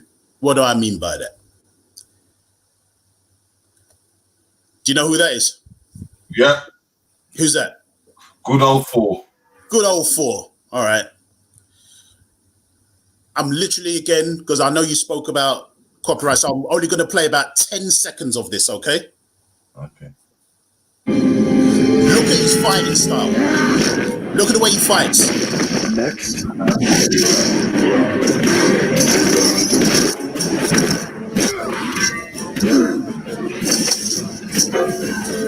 That's more like it. Right. I'm not going to play much, but you saw his fighting style, right? Yeah. Right. You saw the way he was using his arms? Mm-hmm. Okay. Check this. So that's Thor, isn't it? Mm-hmm. No, that's not Thor, you know. Do you want to know who you was really watching? Check it.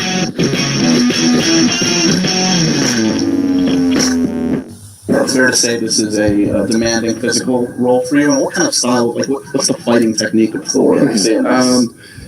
Well, you know, we talked a lot about, first we looked at the comic books and the posturing, the way he moves and fights, and a lot of his power seems to be drawn up through the ground.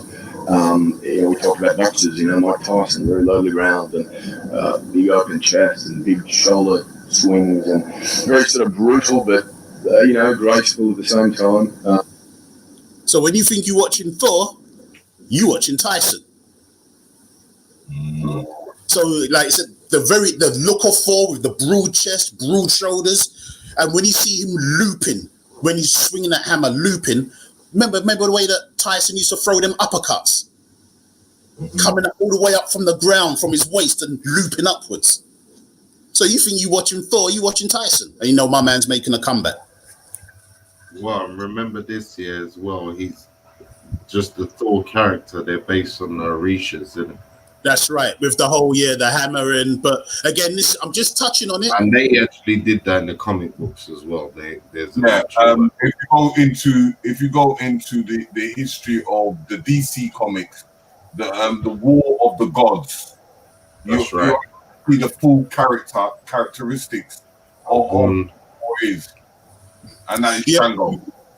And you can see, like you said, the Orishas, you can see Ogun, you can see all of that within the Thor character. But again, when I do the full length breakdown, I show that imagery, we go into all of that.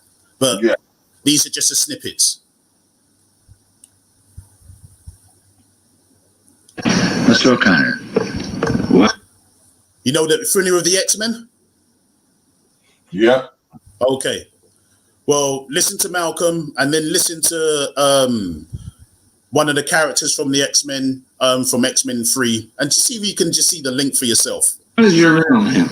Malcolm X. Is that your legal name? As far as I'm concerned, it's my legal name. Have you been to court to establish the I didn't have to go to court to be called Murphy or Jones or Smith. Excuse me for answering you this way. That's if all right. a Chinese person were to say his name was Patrick Murphy, you would look at him like he's insane, because Murphy is an Irish name, a European name, or the name that has a Caucasian or white background. And a yellow person, Chinese is a yellow man, and he has nothing to do or no connection whatsoever with the name Murphy. And if it doesn't look proper for a person who is yellow or Chinese to be walking around named Murphy or Jones or Johnson or Bunch or Powell, I think it would be just as improper for a black person or the so-called Negro in this country, as we're taught by the Honorable Elijah Muhammad to walk around with these names. And therefore he teaches us that during slavery, the same slave master who owned us put his last name on us to denote that we were his property. So when you see a Negro today who's named Johnson, if you go back in his history, you'll find that he was once his grandfather, or one of his forefathers was owned by a white man who was named Johnson. His name is Bunch. His grandfather was owned by a white man that was named Bunch. Would you mind telling me what your father's last name was? My father didn't know his last name. My father got his last name from his grandfather, and his grandfather got it from his grandfather, who got it from the slave master. The real names of our people were destroyed during slavery. Was there any line, any point in the genealogy of your family when you did have to use the last name? And if so, what was it? The last name of my forefathers was taken from them when they were brought to America and made slaves. And then the name of the slave master was given, which we refuse. We reject that name today. You mean you won't even tell me what your father's supposed last name was or gifted last name was? I never acknowledged it whatsoever. Where is Magneto? Raven. Raven, I asked you a question. I have an answer to my slave name. I have an answer to my slave name. I have an answer to my slave name. Raven Darkholm, that's your real name, isn't it? Or has he convinced you you don't have a family anymore? My family tried to kill me, you pathetic meat sack. Okay, then Mystique. Where is he?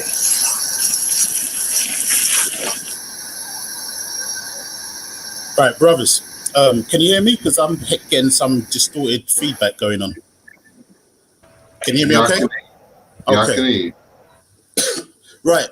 So you saw the clip there of Malcolm breaking down why the X is there and why we do not use the slave name. And then you saw the clip from X-Men 3 with Mystique. And what was her response to the government agent that was interrogating her? I don't answer to my slave name.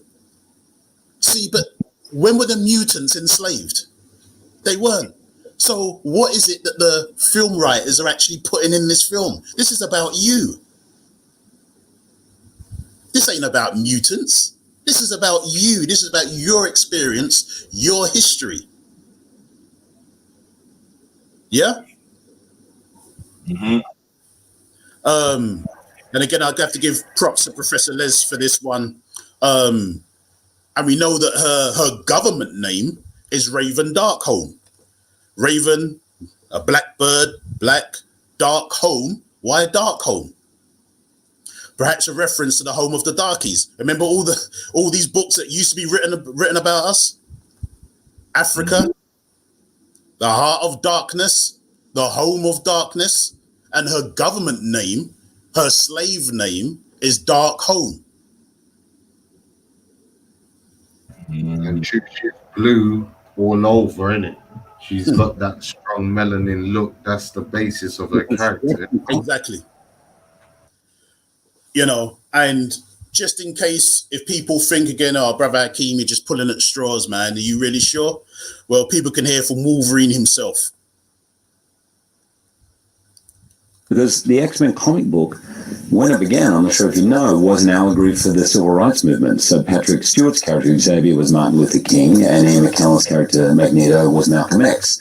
It was always about tolerance, about discrimination, and it always kind of had something to say. That's what differentiated it in 1963. So there you have it.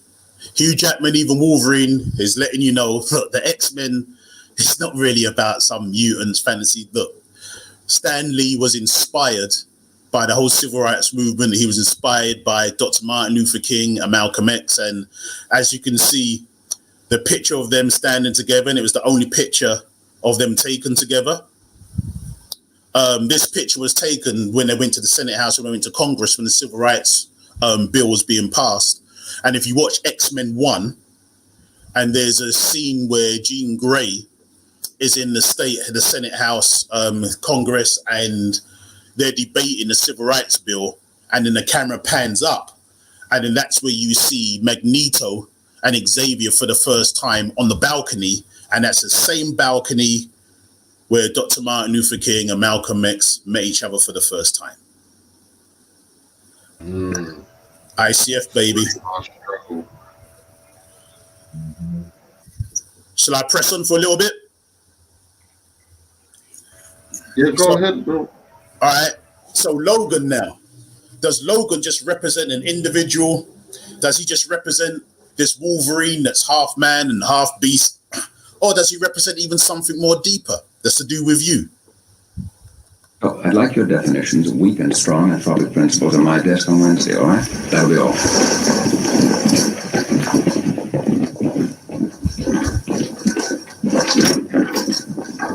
My pleasure. Thank you.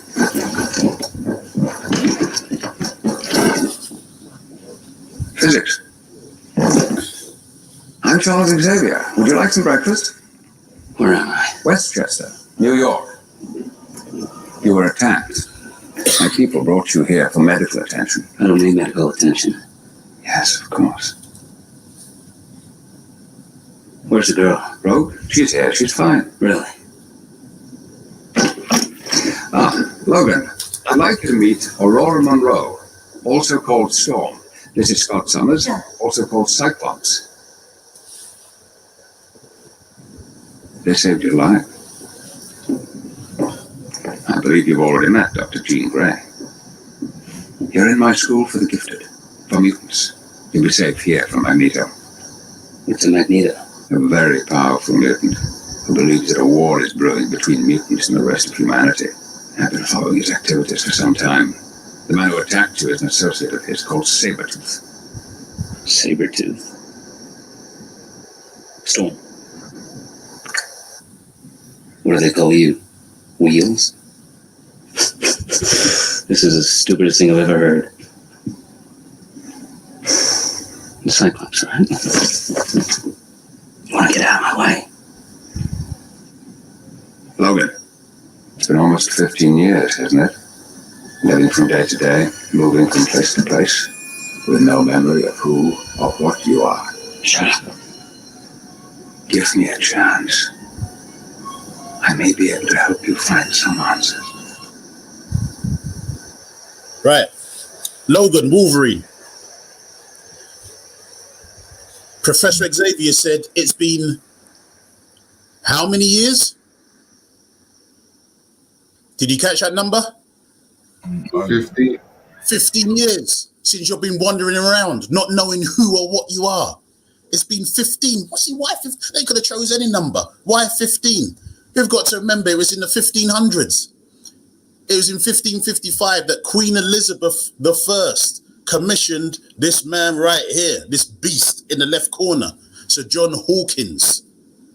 Gave him the ship, the Jesus of Lubeck, a coat of arms of an enslaved African,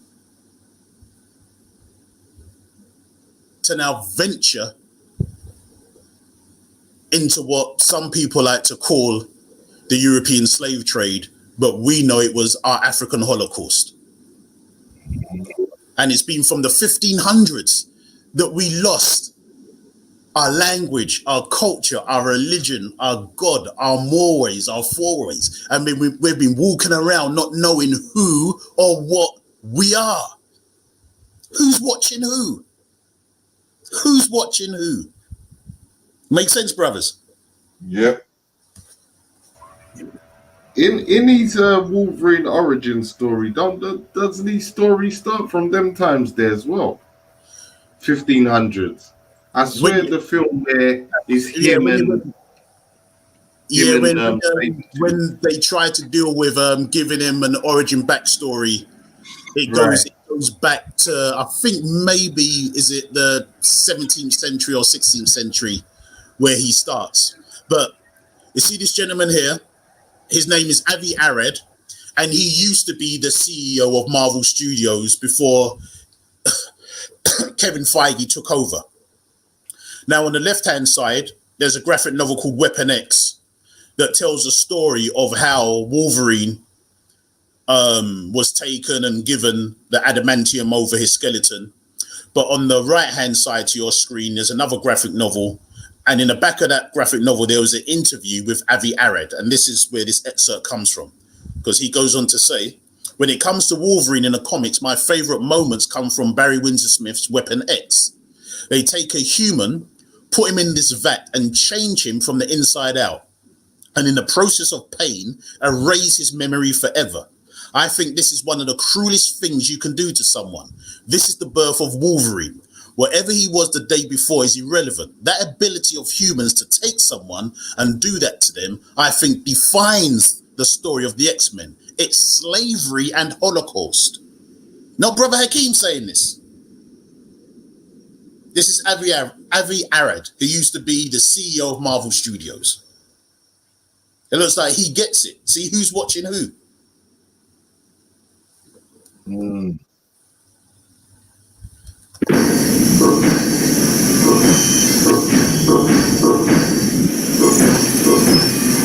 metal is an alloy called adamantium, supposedly indestructible. It's been surgically grafted to his entire skeleton. How could he have survived a procedure like that? His mutation. He has uncharted regenerative capability, which enables him to heal rapidly. This also makes his age impossible to determine.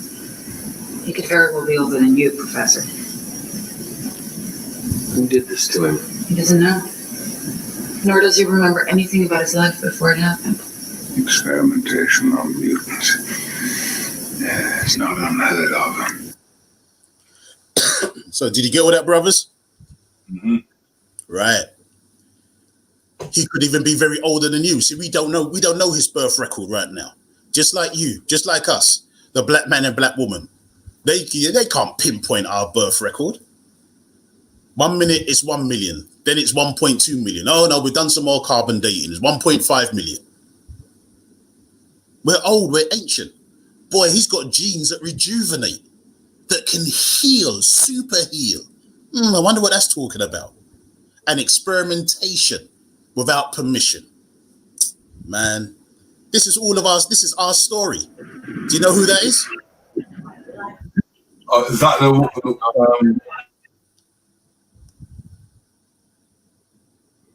the one they took her cells from? Ah, there you go. Henrietta Lacks. Yeah, Henrietta Lacks. Yeah, that's there you go. But what does she have in common with Wolverine? Is she the true Logan?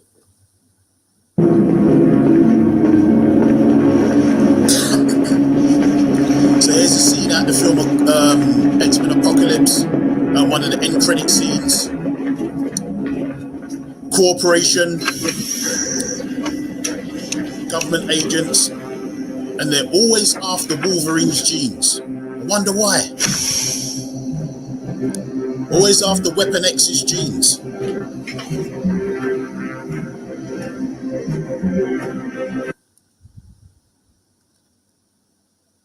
I want to learn everything I can about my mama's cells. They've been at the forefront of basically every major medical breakthrough.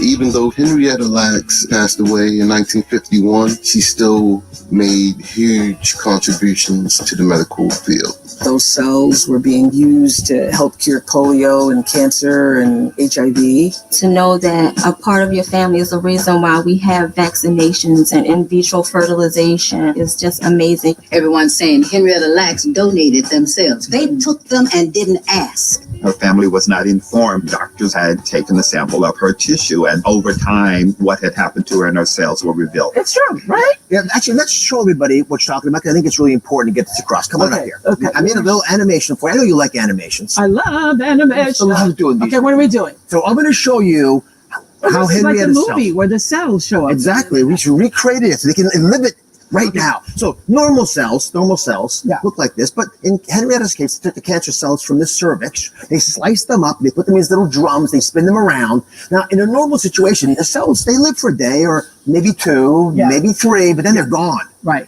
Henrietta's cells kept reproducing 20 times faster. Which shocked everybody. Yeah. It made them immortal. Yes. Right? And what does this mean for science? It means that all kinds of things, medication we talked about, all these researchers could do things that never were possible because we never had human cells that lived long enough. Countless innovations. We talked about some of the easier ones, right? But there's a lot more we can talk about. We can talk about leukemia treatment, polio vaccine, Salk vaccine, radiation therapy. We can learn how to go to the space because we can study her cells in space. Blindness, all kinds of things. And the list goes on and on and on. Let me show you something that may blow your mind. Okay. There are now enough of Henrietta cells to go around the world 1, 2, 3 times. Wow. Spanning 350 million feet. And that's why it's called the immortal life of Henrietta Lacks, because those cells are living on and still are being reproduced as we speak. See it there? It's that Wolverine, super healer, can keep living on. And the sad case is Sister Henrietta Lacks, she died in poverty. You know, she did not give permission for this experimentation. You know, members of her family are still poor, but yet the pharmaceutical companies and the medical corporations, they went on to become millionaires.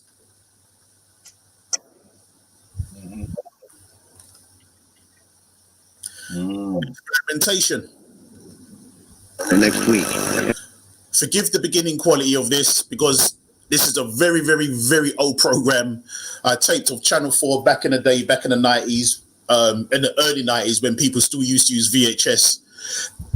And if I wasn't able to transfer it digitally, then that, because that tape is practically disintegrated. So it's a bit of bad quality to begin with. But again, I'm just going to play the first opening of this just so, again, it drives home that whole aspect of experimentation on people, on the poor masses, and especially us. In the barren deserts of New Mexico, American scientists working on the Manhattan Project exploded the world's first atomic bomb, Trinity.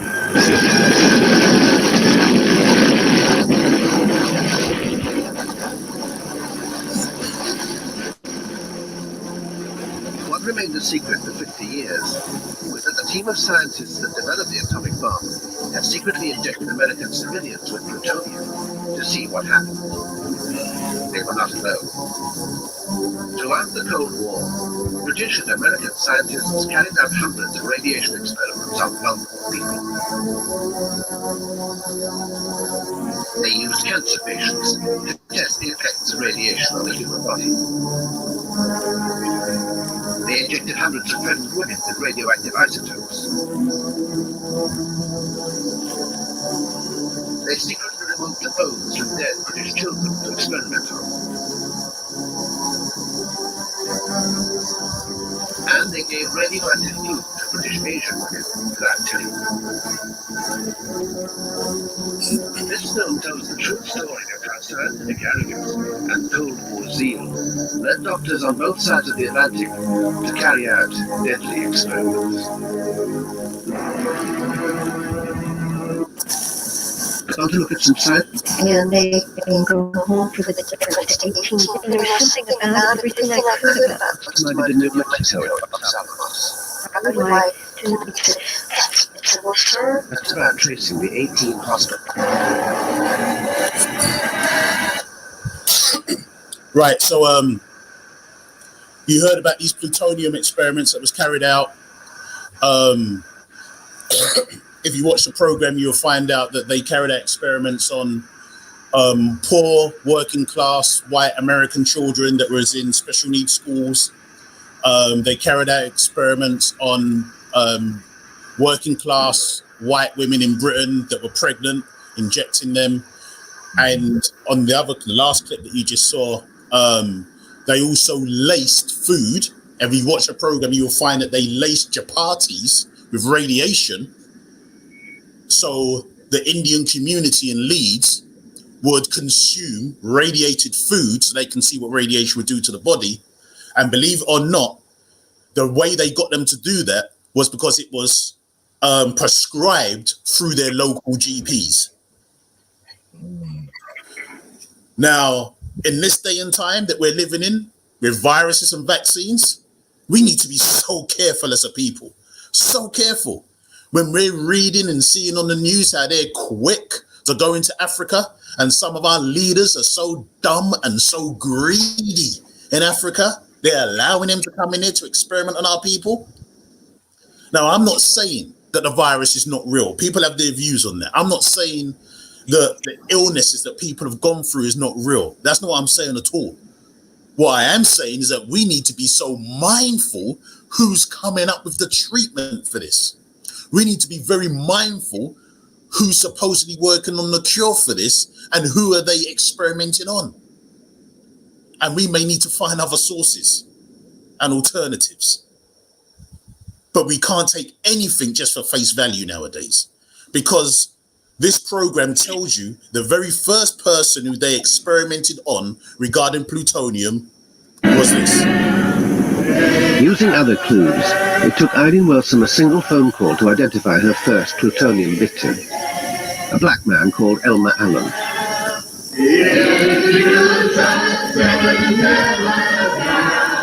Elmer had died the year before, but his family still lived in the town. They were regular churchgoers, and Elmer had been little more than the town drunk, a man even his family dismissed as a nobody. We were just totally taken aback because our father was so insignificant. We had no idea that he could have been used in experiments that was this serious, this important. one of the most horrendous things I've ever heard that's been done to human beings, injecting them with something as toxic as plutonium, secretly, not really letting these people know. So this was the American government. And they made sure that they targeted one of our people who was just considered to be he's the town drunk, what have you. He worked on the railway lines, and he fell over one day and broke his leg. And he went to the hospital. And that's when they started to inject him with plutonium. And it was only at times when he would get really drunk at the family gatherings, and he would tell people, look, they're doing something to me down there. But no one believed him. They thought, because, I know a lot of us always have that drunken uncle in our family, innit? And they always come out with some outlandish things, and that's how they wrote him off. It was only when he died and the autopsy that they found that the plutonium had his inside were totally rotten away, as if he had been standing next to an atomic bomb. And he was the first case of plutonium experiments that was carried out by the government.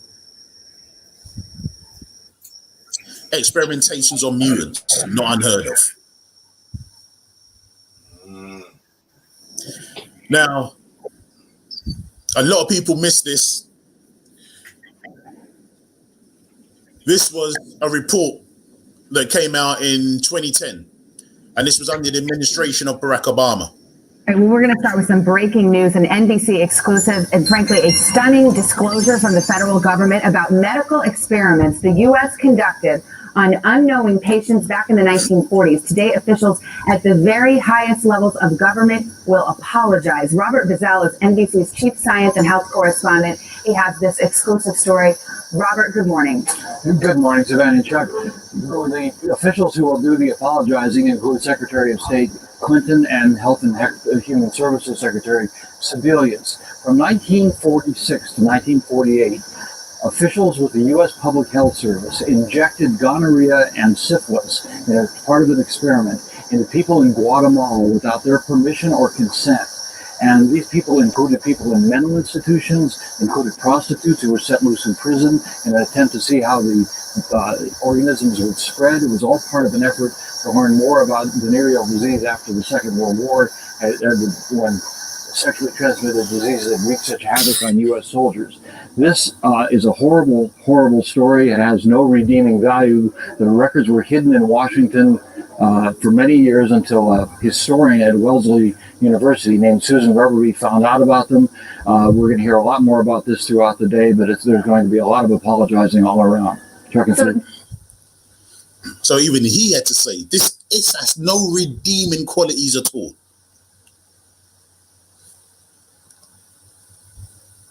This was unearthed by a researcher at Wellesley College.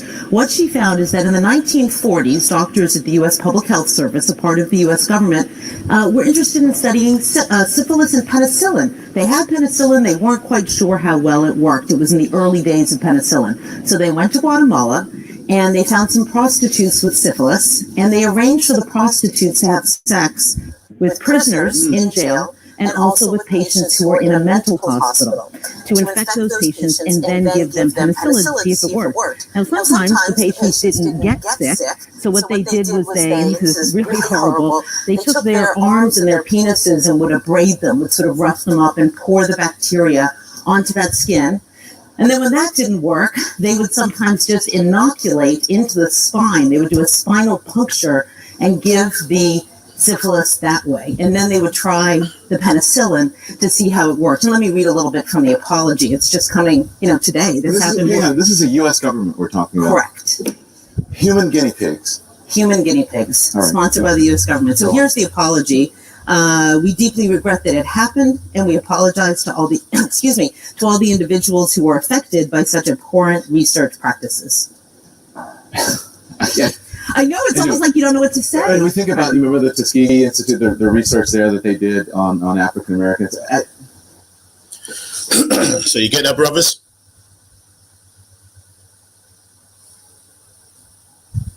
Crazy. It's crazy to look at. And again, they only play these clips a few times.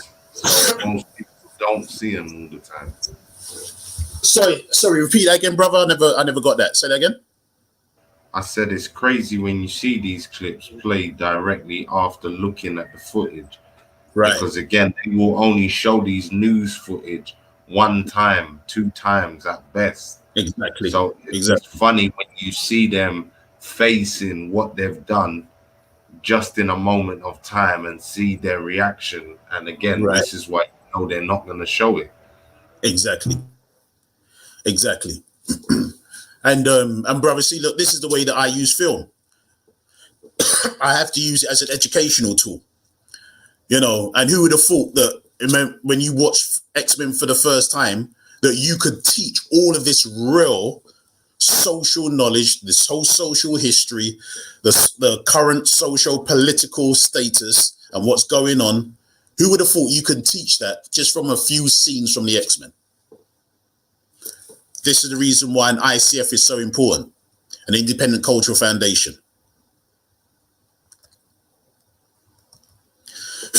And I would recommend this book to anyone that's online watching your show, listening to your show. This book is brilliant.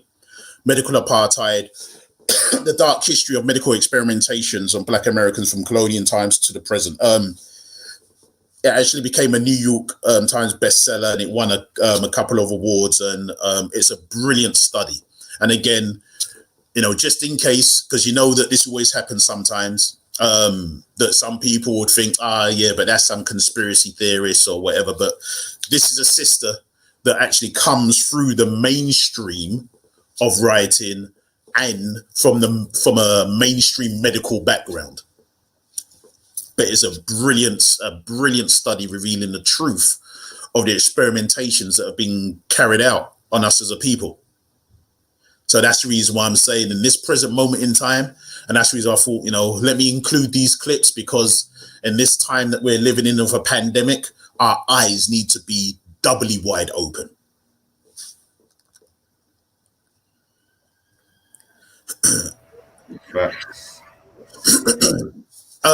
Have you seen the last Logan film of the X-Men series? Yeah, this is the one where he checks out, isn't it? Right. Supposedly meets his daughter. That's right. And it's based on a graphic novel called Old Man Logan.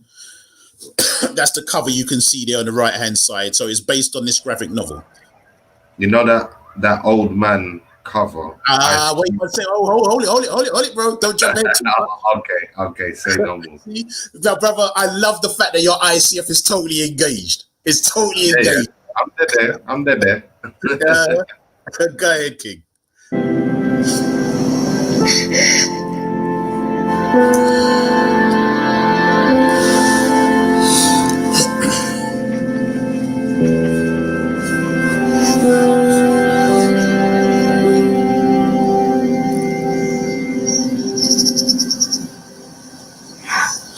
A man has to be what he is, Joey. Can't break them all. There's no living with the killing. There's no going back. Right or wrong, it's a brand that sticks. Now you run up home to your mother. You tell her everything's alright. There are no guns in the valley.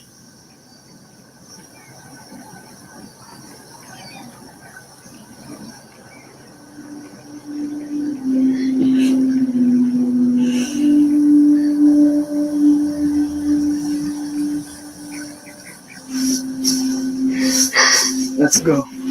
We gotta move.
So sorry for anyone that hasn't seen it, and if that's a plot spoiler, well, you get a lot of them when you come to a film breakdown. So that's why it's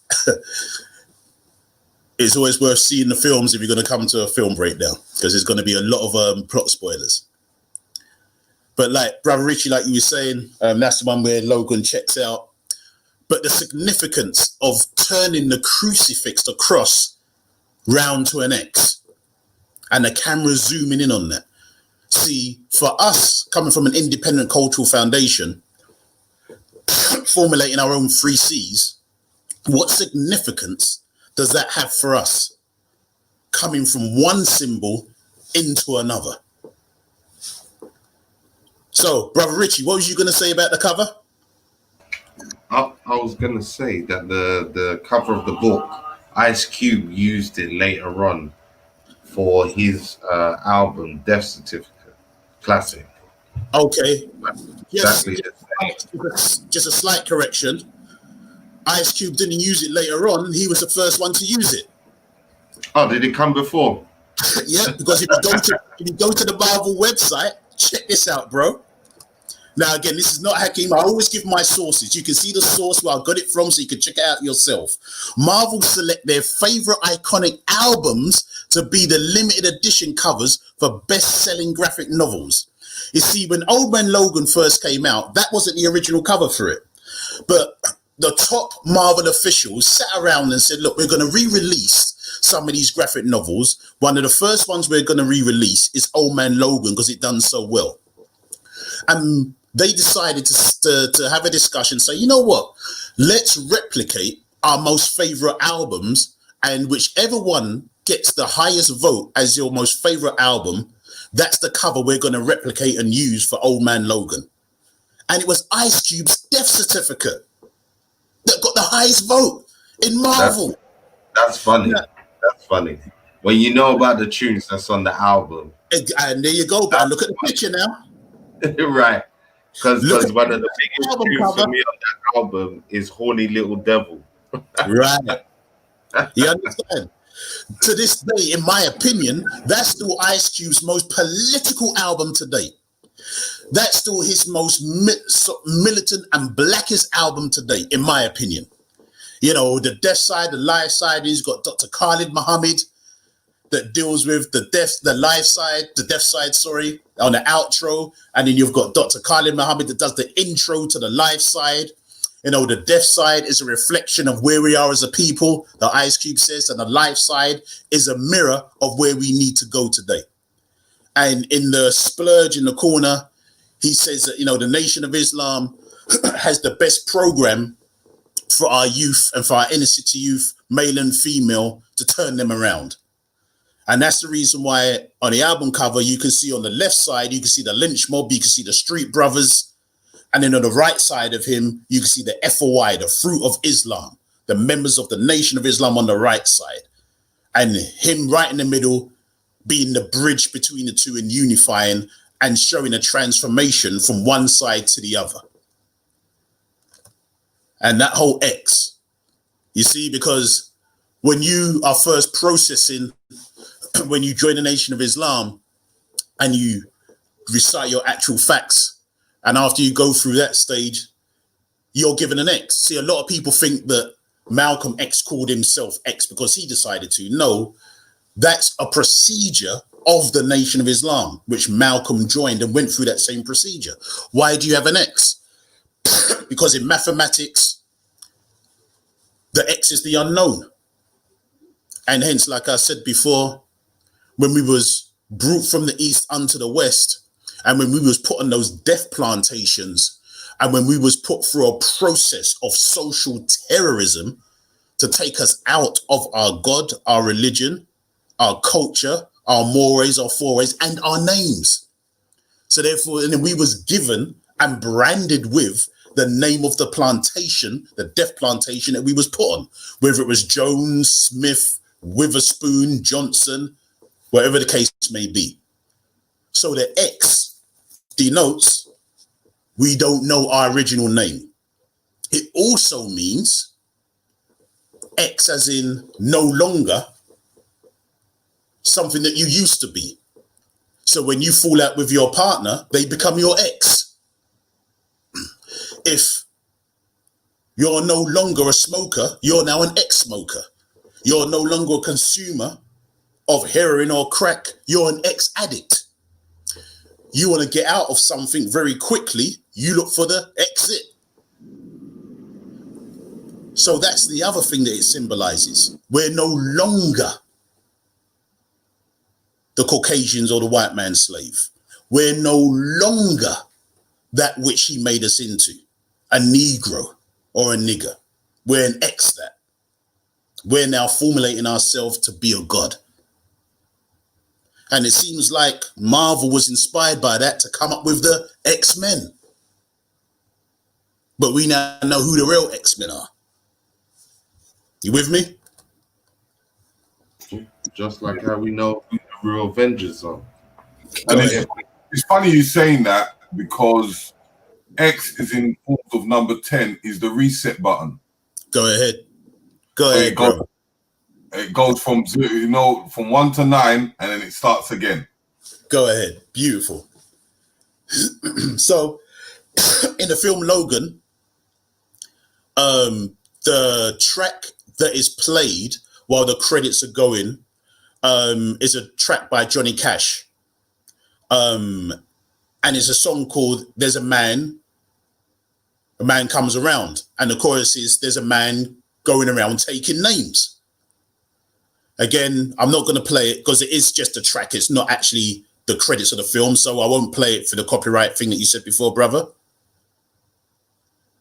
But that's the track. There's a man going around taking names. What's that still got to do with us? What's that got to do with our ICF? Here's a scene from X-Men 2. Listen to this very, very, very quick conversation, but there's so much in it.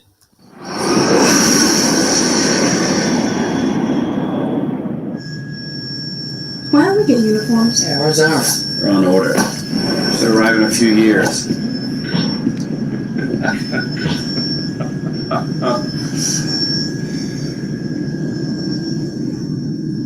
We love what you've done with your hair. Hey, come on, let's go.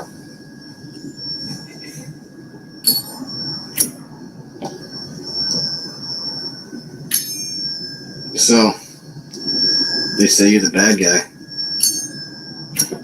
Is that what they say? It's a dorky looking helmet. What's it for? This dorky looking helmet is the only thing that's going to protect me from the real bad guys.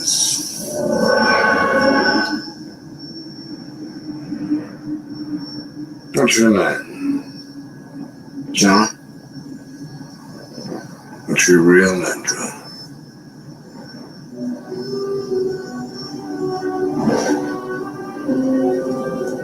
Pyro. I tell it you have a pyro. I can only manipulate the fire. I can't create it. You are a god among insects. Definitely not any different. You check that, brothers. Yeah. Right. So, Logan, how many claws does he have? How many claw marks can you see here? 3. 3. Logan's released in March. What number month is that? The 3rd. The 3rd. And he was released on March the 3rd. What's with all these 3s? What's with this clip? No, John, not John. What's your real name? Pyro. I can't create the flame. I can only manipulate it. Listen, you are a god. You are a god. It's these 3 men. Master Farad Muhammad, the Honorable Elijah Muhammad, and still carrying on in those teachings, the Honorable Minister Louis Farrakhan, that teaches us we're gods. And our names from our culture has always told us of our greatness, of our power. Whether your name was alim, which means knowledge or God knowledge and knowledge of God, or whether it's ade, from your word meaning royalty, ruler, as a king. See, our African names always told you the power that we must live up to, that we exuberate, that we manifest. We ain't Mr. Fish. You understand? We're not Peter Tool. We always carried names that contain the power of the universe. Because that's what we are. We're the manifestation of that God on an earthly plane. Who's watching who? Does this make sense, brothers? Yeah. Right. Can I finish up then? Yeah, go to, bro. Come on, we're in this. Need, what does ICF stand for? Come now, bro. Remind the crowd. Foundation. And it helps us to develop our 3 C's, which is our cognitive, celluloid conceptualization. Now, I can finish there, or if you want, I can finish up right here. This is the last one regarding the Matrix. And I've chosen this scene specifically. It's the scene where where Neo goes to meet the architect. That's it. It's just that scene. Listen, we've gone this far, so end it. Okay, beautiful. And the reason why I've chosen this scene is because I don't know whether yourself, Brother Richie and Brother Terry, when the Matrix came out, the first one, everyone loved it. When the second and third one came out, especially the second one, people said, "Oh, it's too talky. I don't get it." What was that all about? Well, you see, now people have to understand about the Matrix, because I've actually watched it with the director's commentary, which is 2 philosophy professors. I can't remember, from Harvard or something. They actually get them to do their breakdown. Right. It's quite interesting. See, it's even better actually watching it that way than it was watching it normally. For the fact. And there are so many layers to it. And I'm just going to show you the seam of the architect. And I'm just going to point out just a couple of things. And this is not even as deep as it gets. But again, with an ICF, with an independent cultural foundation, formulating your cognitive celluloid conceptualization, this is what you can pull out of it for you. It's truth. She is going to die, and there is nothing you can do to stop it.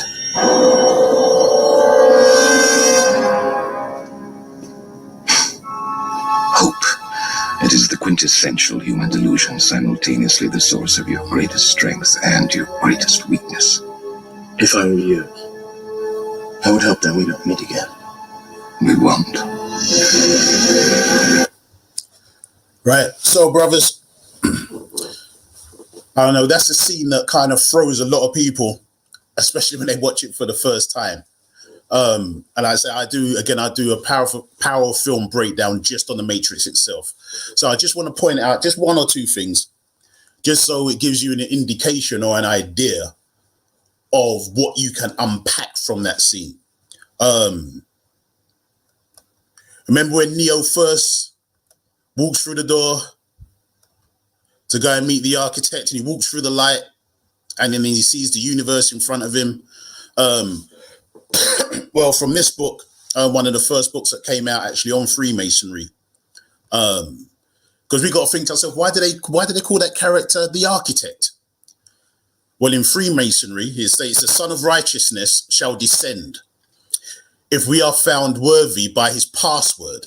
And remember, Neo needed a code from the keymaker to be able to go and meet the architect. So by his password, we shall enter into the celestial lodge. Celestial, the heavenly bodies, the galaxy, the universe that you saw again Neo walk into, where the supreme architect of the universe presides. And that's who you now see sitting there on his throne. Now in the Holy Quran, it reads, "Read, and thy Lord is most generous, who taught by the pen, taught man what he knew not." Brother Terry, and Brother Richie. Are we there? Yeah, we're here. Right. When the architect was sitting on his seat, whenever he wanted to teach and show Neo something on the screen, what did he use in his hand? He tapped the pen in his hand like it was a pen. A silver pen. Who taught by the pen? So the question is now, is this architect that we see in the film, is he really the Lord or not? Or is he the imposter? Now, I don't know whether you heard something. Most people always miss this. I'm going to play this. You have to listen very carefully because it goes very quick. When you see the multi-neos on the screen and the camera zooms in, listen to one of the bottom neos and listen to what he calls the architect. Listen very carefully.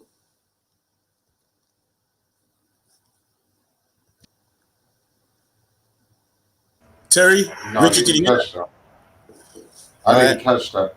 All right, one more time. Listen real carefully. It comes real quick. But listen, look out for the neo. So you've got the neo that sticks up his middle finger. Listen real carefully. Hey, you can't make me do it. Did you hear that?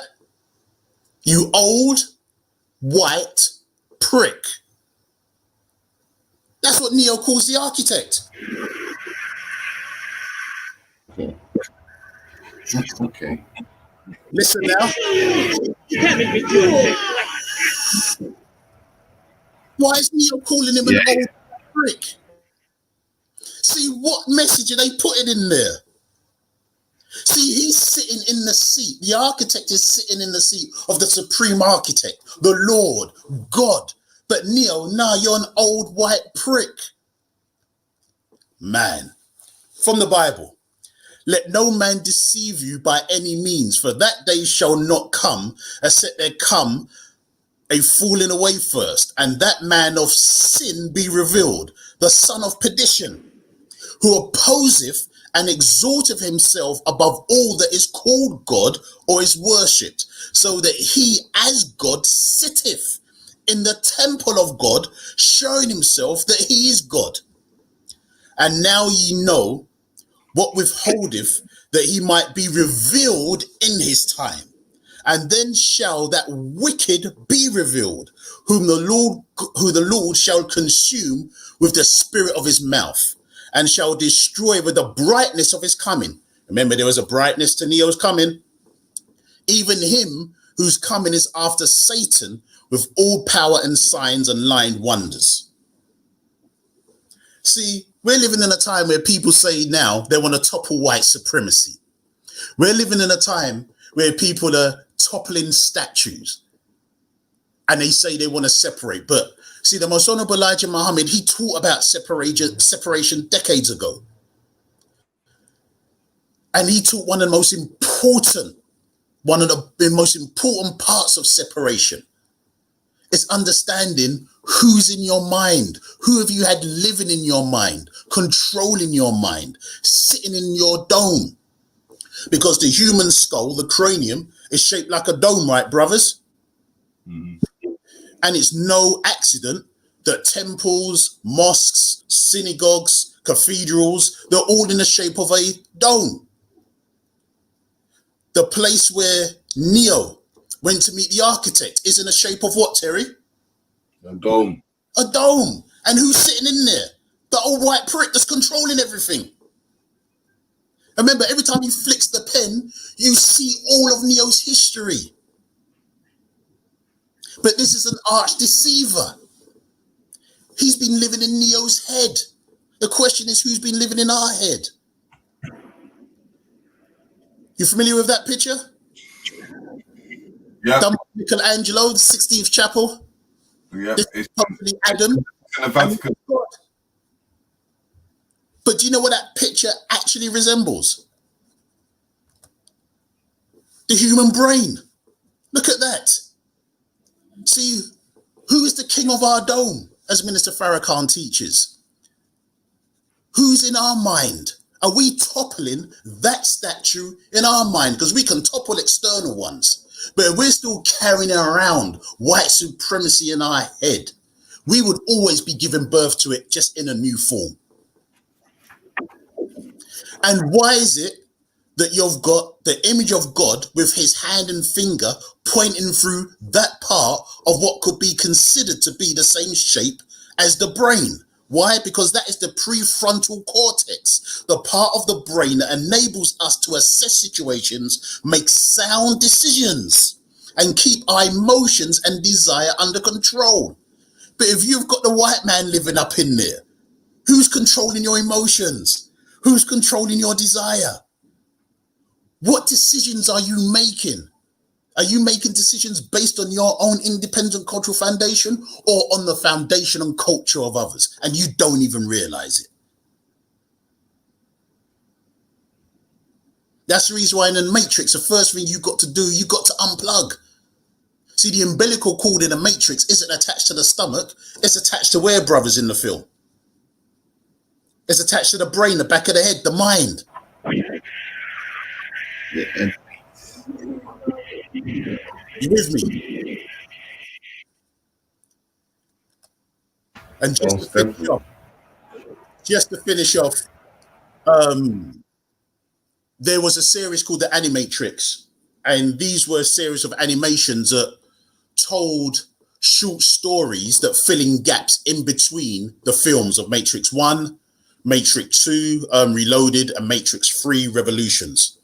And the first two animations that came out were written and directed by the Wachowski brothers, but now the Wachowski sisters. And they tell you the origin and the basis of what brought the Matrix about and what it's about. And again, I want you to listen to something very closely, because if you don't, you'll miss it. Androids and liberal sympathizers flooded the streets of the nation's capital today under a protest of the Thousands domestic mechanicals and their human sympathizers continued their demonstration in front of the Albany District Courthouse in what has now been dubbed the Million Machine March. Did you hear that? Did you hear that, brothers? Replay that, bro. Right. So listen very carefully. So you've got news reports where the machines are rising up. The machines are looking to take power, but they go to a certain place and it's called a certain something. I'm going to play that clip again. Listen real carefully. Ready? Has now been dubbed the Million Machine March.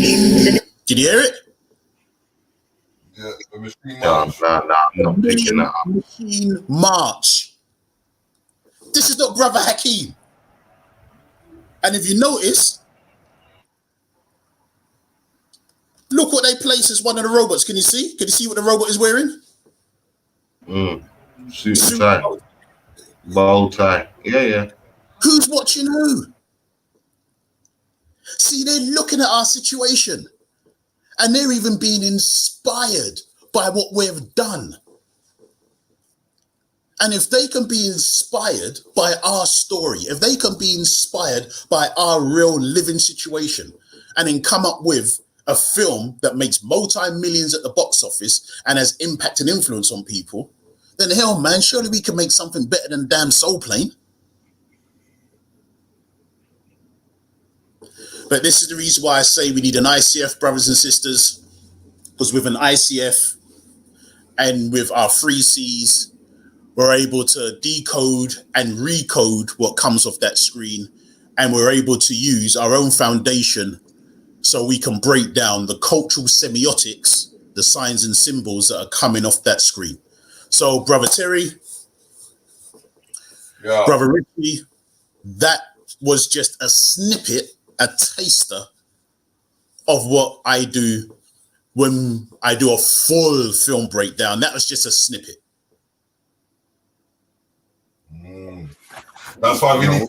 That's why we need to have a big event to attaining that.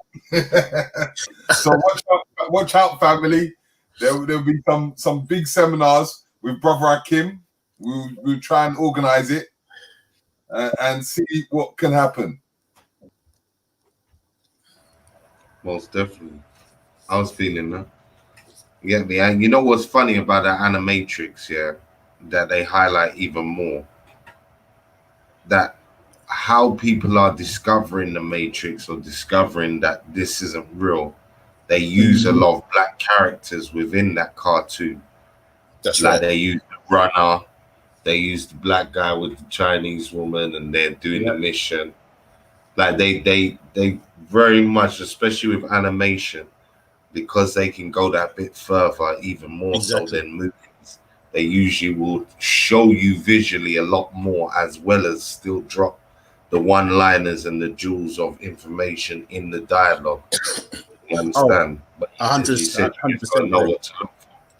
Because when we dive in deep, there's another scene in the Animatrix where the first robot to rise up against its master is called Bigger 6.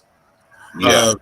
And that's taken from the name of a character from a book called Native Son that again deals with racial oppression. And when you see the robot Bigger 6 in court, they're actually reading out the transcript from the Dred Scott hearing. And the Dred Scott, if anyone wants to look into that, was of a brother that took the US government to court to fight to say that, you know, as an African, as a black man, he is human and should be free. And should be recognized. So unfortunately, the US government did not recognize our people as humans, and we're just 3/5 of a human being. So they did not allow for him to win his case in the court. And that ruling still stands. From that court case. Sorry? That ruling still stands. That's right. Yeah. Till today. So like you said, brother, that's how deep it goes. And it goes even deeper. There's just so much to it. But like I said, I mean, if I was gonna continue, we'll be here until like 4 o'clock in the morning, man. No, it's multifaceted. Trust me on the levels of movies. I want to do this here for the public. I'm gonna put you on the spot as well, Riggsy. Yeah, if you had a movie that you had to, any movie that you wanted to recommend to the people to watch, that you think they could get something out of, what movie would you suggest to the public? And I'll go first. Sideways movie, sci-fi movie called Arrival. Yeah, good film. I would suggest to people that they watch it. For me, yeah, what I'll tell the people on a quick one, it's the higher levels of it is about consciousness and how once you learn certain things, your awareness always has to start with yourself before you start to see your open environment in a different way. Change always must begin with self, but that's a big film there. Understated, not major mad action going on, but trust me, big film. Arrival. Yeah. What films would you guys brilliant film? It's a very cerebral film, bro. You know, you have to think about it. That's it. You gotta listen to it because the structure of it. As I say, I do like that film. Come then, lads. What film would you recommend to the public? Brother Terry, I don't know if you want to go next because come on, Riggsy. I'm a superhero fan, and one thing I always go through is the old school Star Wars and Superman. Right. Those are the films, because you know what? When it comes to the mind and it comes to certain things, it gives you a clear reality check. It doesn't hide anything. You just watch it and watch it over again. You will start to pick up on things that are subliminal. Man, you see it again. Yeah. Reps every time. And he always speaks backwards. So yeah, again, I got a whole breakdown on Star Wars and on Superman, and wow, just breaking down Superman and even his Kryptonian name Kal-El, which in Hebrew, because El always denotes the supreme and most high. So in Hebrew, his name Kal-El actually means the voice and the manifestation of God. Hence the name Superman, or the supreme in man. And then I even break down the similarities between Superman and his abilities and Huru or Horus. and how Haru or Horus is the archetype, the first archetype or even prototype, if you will, of the basis of a hero, and hence some people even say the term hero comes from Haru.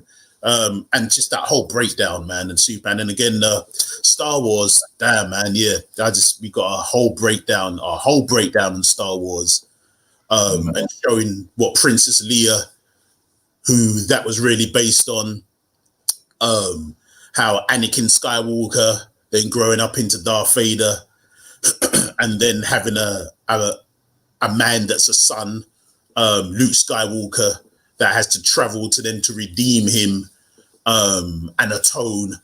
Man, I got a whole breakdown on that, man. You know, so yeah, good choices. Maybe I'll go a bit left field. If it's science fiction, so one little science fiction film that hasn't been seen by a lot of people. It came out before The Matrix, stars Kiefer Sutherland, and it's called Dark City. Okay. Yeah. Again, it deals with the illusion of reality, how to control a mass population, and the mental and spiritual tools that you need to be able to combat it. And even though it's sci-fi, it deals with all of that. So that's one. Maybe another old school sci-fi that I would recommend, from the 80s by John Carpenter. It's a cult classic. You know, in Hollywood, they're always remaking films all the time. And even though I do love this as a cult classic, but I think this is one film that can really be remade, especially now for this time more than ever. And because at the time when it was made, John Carpenter even says, look, it's a very low, very cheap budget. He never had no budget to make it with. But because of what was going on at the time with Thatcherism and Reaganomics, he was compelled to make it. And it's a sci-fi film called They Live. Yeah, classic. Brilliant film again. You know, decade pre-Matrix, but again, it talks about an illusion of society, the dumbing down of society, obeying an elite force that's in power, and how they control the mind, and what is necessary for you to be able to see the truth and then fight back against it. So it contains all those social elements and is a brilliant film on all of those levels. So that's called They Live by John Carpenter.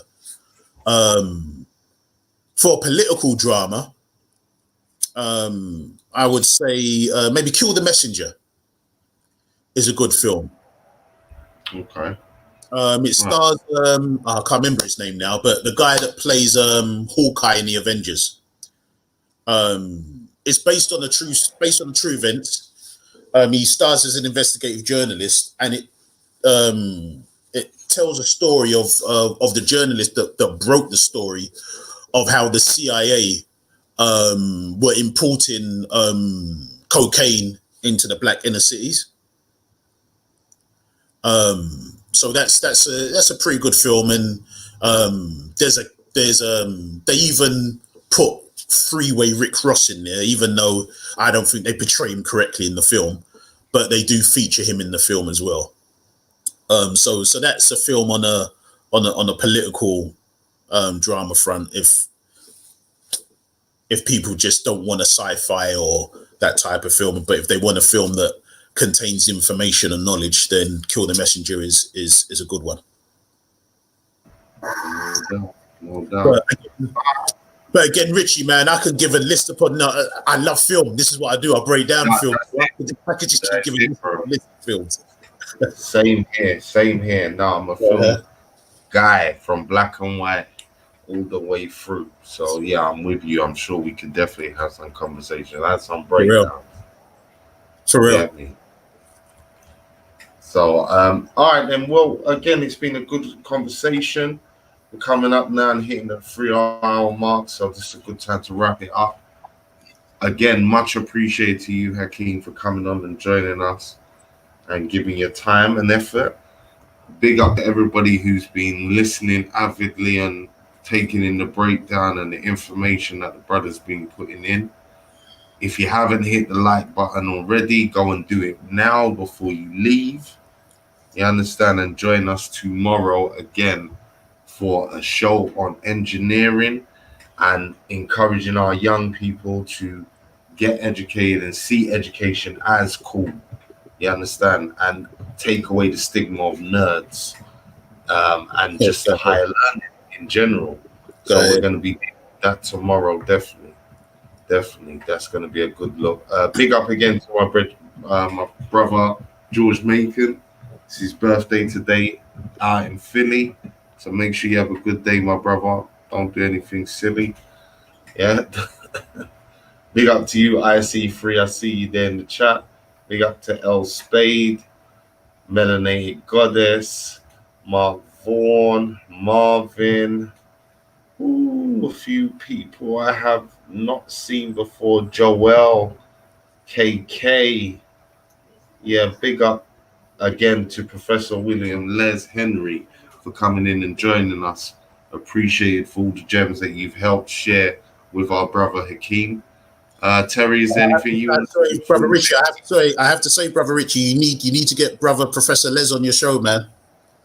100%. Hook it up for us, brother. Hook it up, please. Okay, I will do. Definitely.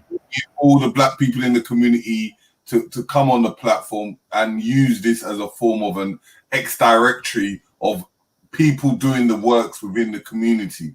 Because without them, where would we be? And if you're searching or you're looking or you want to have an understanding, you can go into our archives and actually look and find certain people who are doing the actual works within our community. So we need to highlight and push our profile of the people doing the work in the community because we don't do enough. Yes, sir. Yes, sir. So that's it. Fact. Can I let the people know of an upcoming event of a film breakdown that again myself and actually Professor Les are doing? Yeah, of course you can't, bruv. Of course you can't. Okay. Stop. We're ending. We're done. Okay. No, I'm joking. All right, so people, lock this down in your diaries. So Saturday the 29th of August, from 7 p.m. That's GMT time. So I know Richie and Terry, I know you have an international audience. So it's from 7 p.m. GMT time. That's Saturday the 29th of August, and that's Fear the Talking Dread and the Living Ballhead, combating cultural vampirism and zombification in the Black imagination. Oh yeah, so we got to be very clear as well. That's Fear the Talking Dread and the Living Ballhead, combating cultural vampirism and zombification in the Black imagination. And that's me and Dr. Les breaking down, The Walking Dead, all these zombie films, all these vampire films, and breaking it down again to show you what it's really dealing with. And if people want more information on that, they can go to blackhistorystudies.com. That's blackhistorystudies.com. Just log on there, you'll see the event, and it's going to be on Zoom. So you'll be able to get the log-on details from there. That's blackhistorystudies.com. And that's for Saturday, the 29th of August, from 7 p.m. GMT time. Yeah.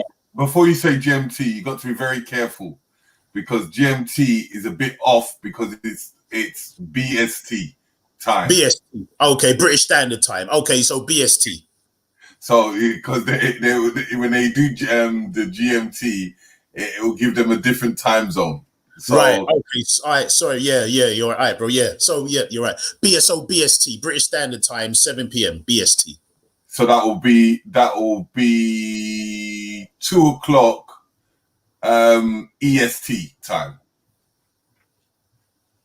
So check it out. Right. Yeah. 5 hours. Yeah. Black History Studies. Go to their website and you can check it out.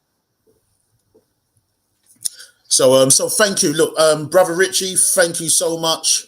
Brother Terry, look, you're both kings. You do wonderful work. And as far as I'm concerned, you brothers are laying the foundations, with your Black Eyes TV and all the work that you will do in the community, and Brother Terry with the other events that you do, not just here in the UK, but in other parts of the world as well. Look, you brothers are laying down the foundation that an institution can be built on. So, I really thank you for all that you do. And I pray that Allah keeps blessing you, brothers, because you do tremendous work. But you know what? Much appreciated, bro. Much appreciated. Because you know what? We got to thank you. Because if there's no you, there's no us. Yes, sir. Yes, sir. Yes, sir. Family, I hope you enjoyed. Check it out. Press the like button. Share, like, and subscribe. Brother Rich, is there any last words before we head out? Yeah, it's all love as always. Come back, join us tomorrow. Look out for us probably down at the march on the 1st. But if not, just keep tuning in. Don't forget, we're rescheduling the Dr. Bello interview. So look out for that. Hopefully this Sunday, but it will be rescheduled and everybody will know about it. Because I know a lot of people's looking forward to that show. So was I. So other than that, big up to everyone. Make sure that you support Black Eyes TV7, please. Yeah, this work takes a lot of effort and time and money. So please support us in any which way that you can. You see the link is there.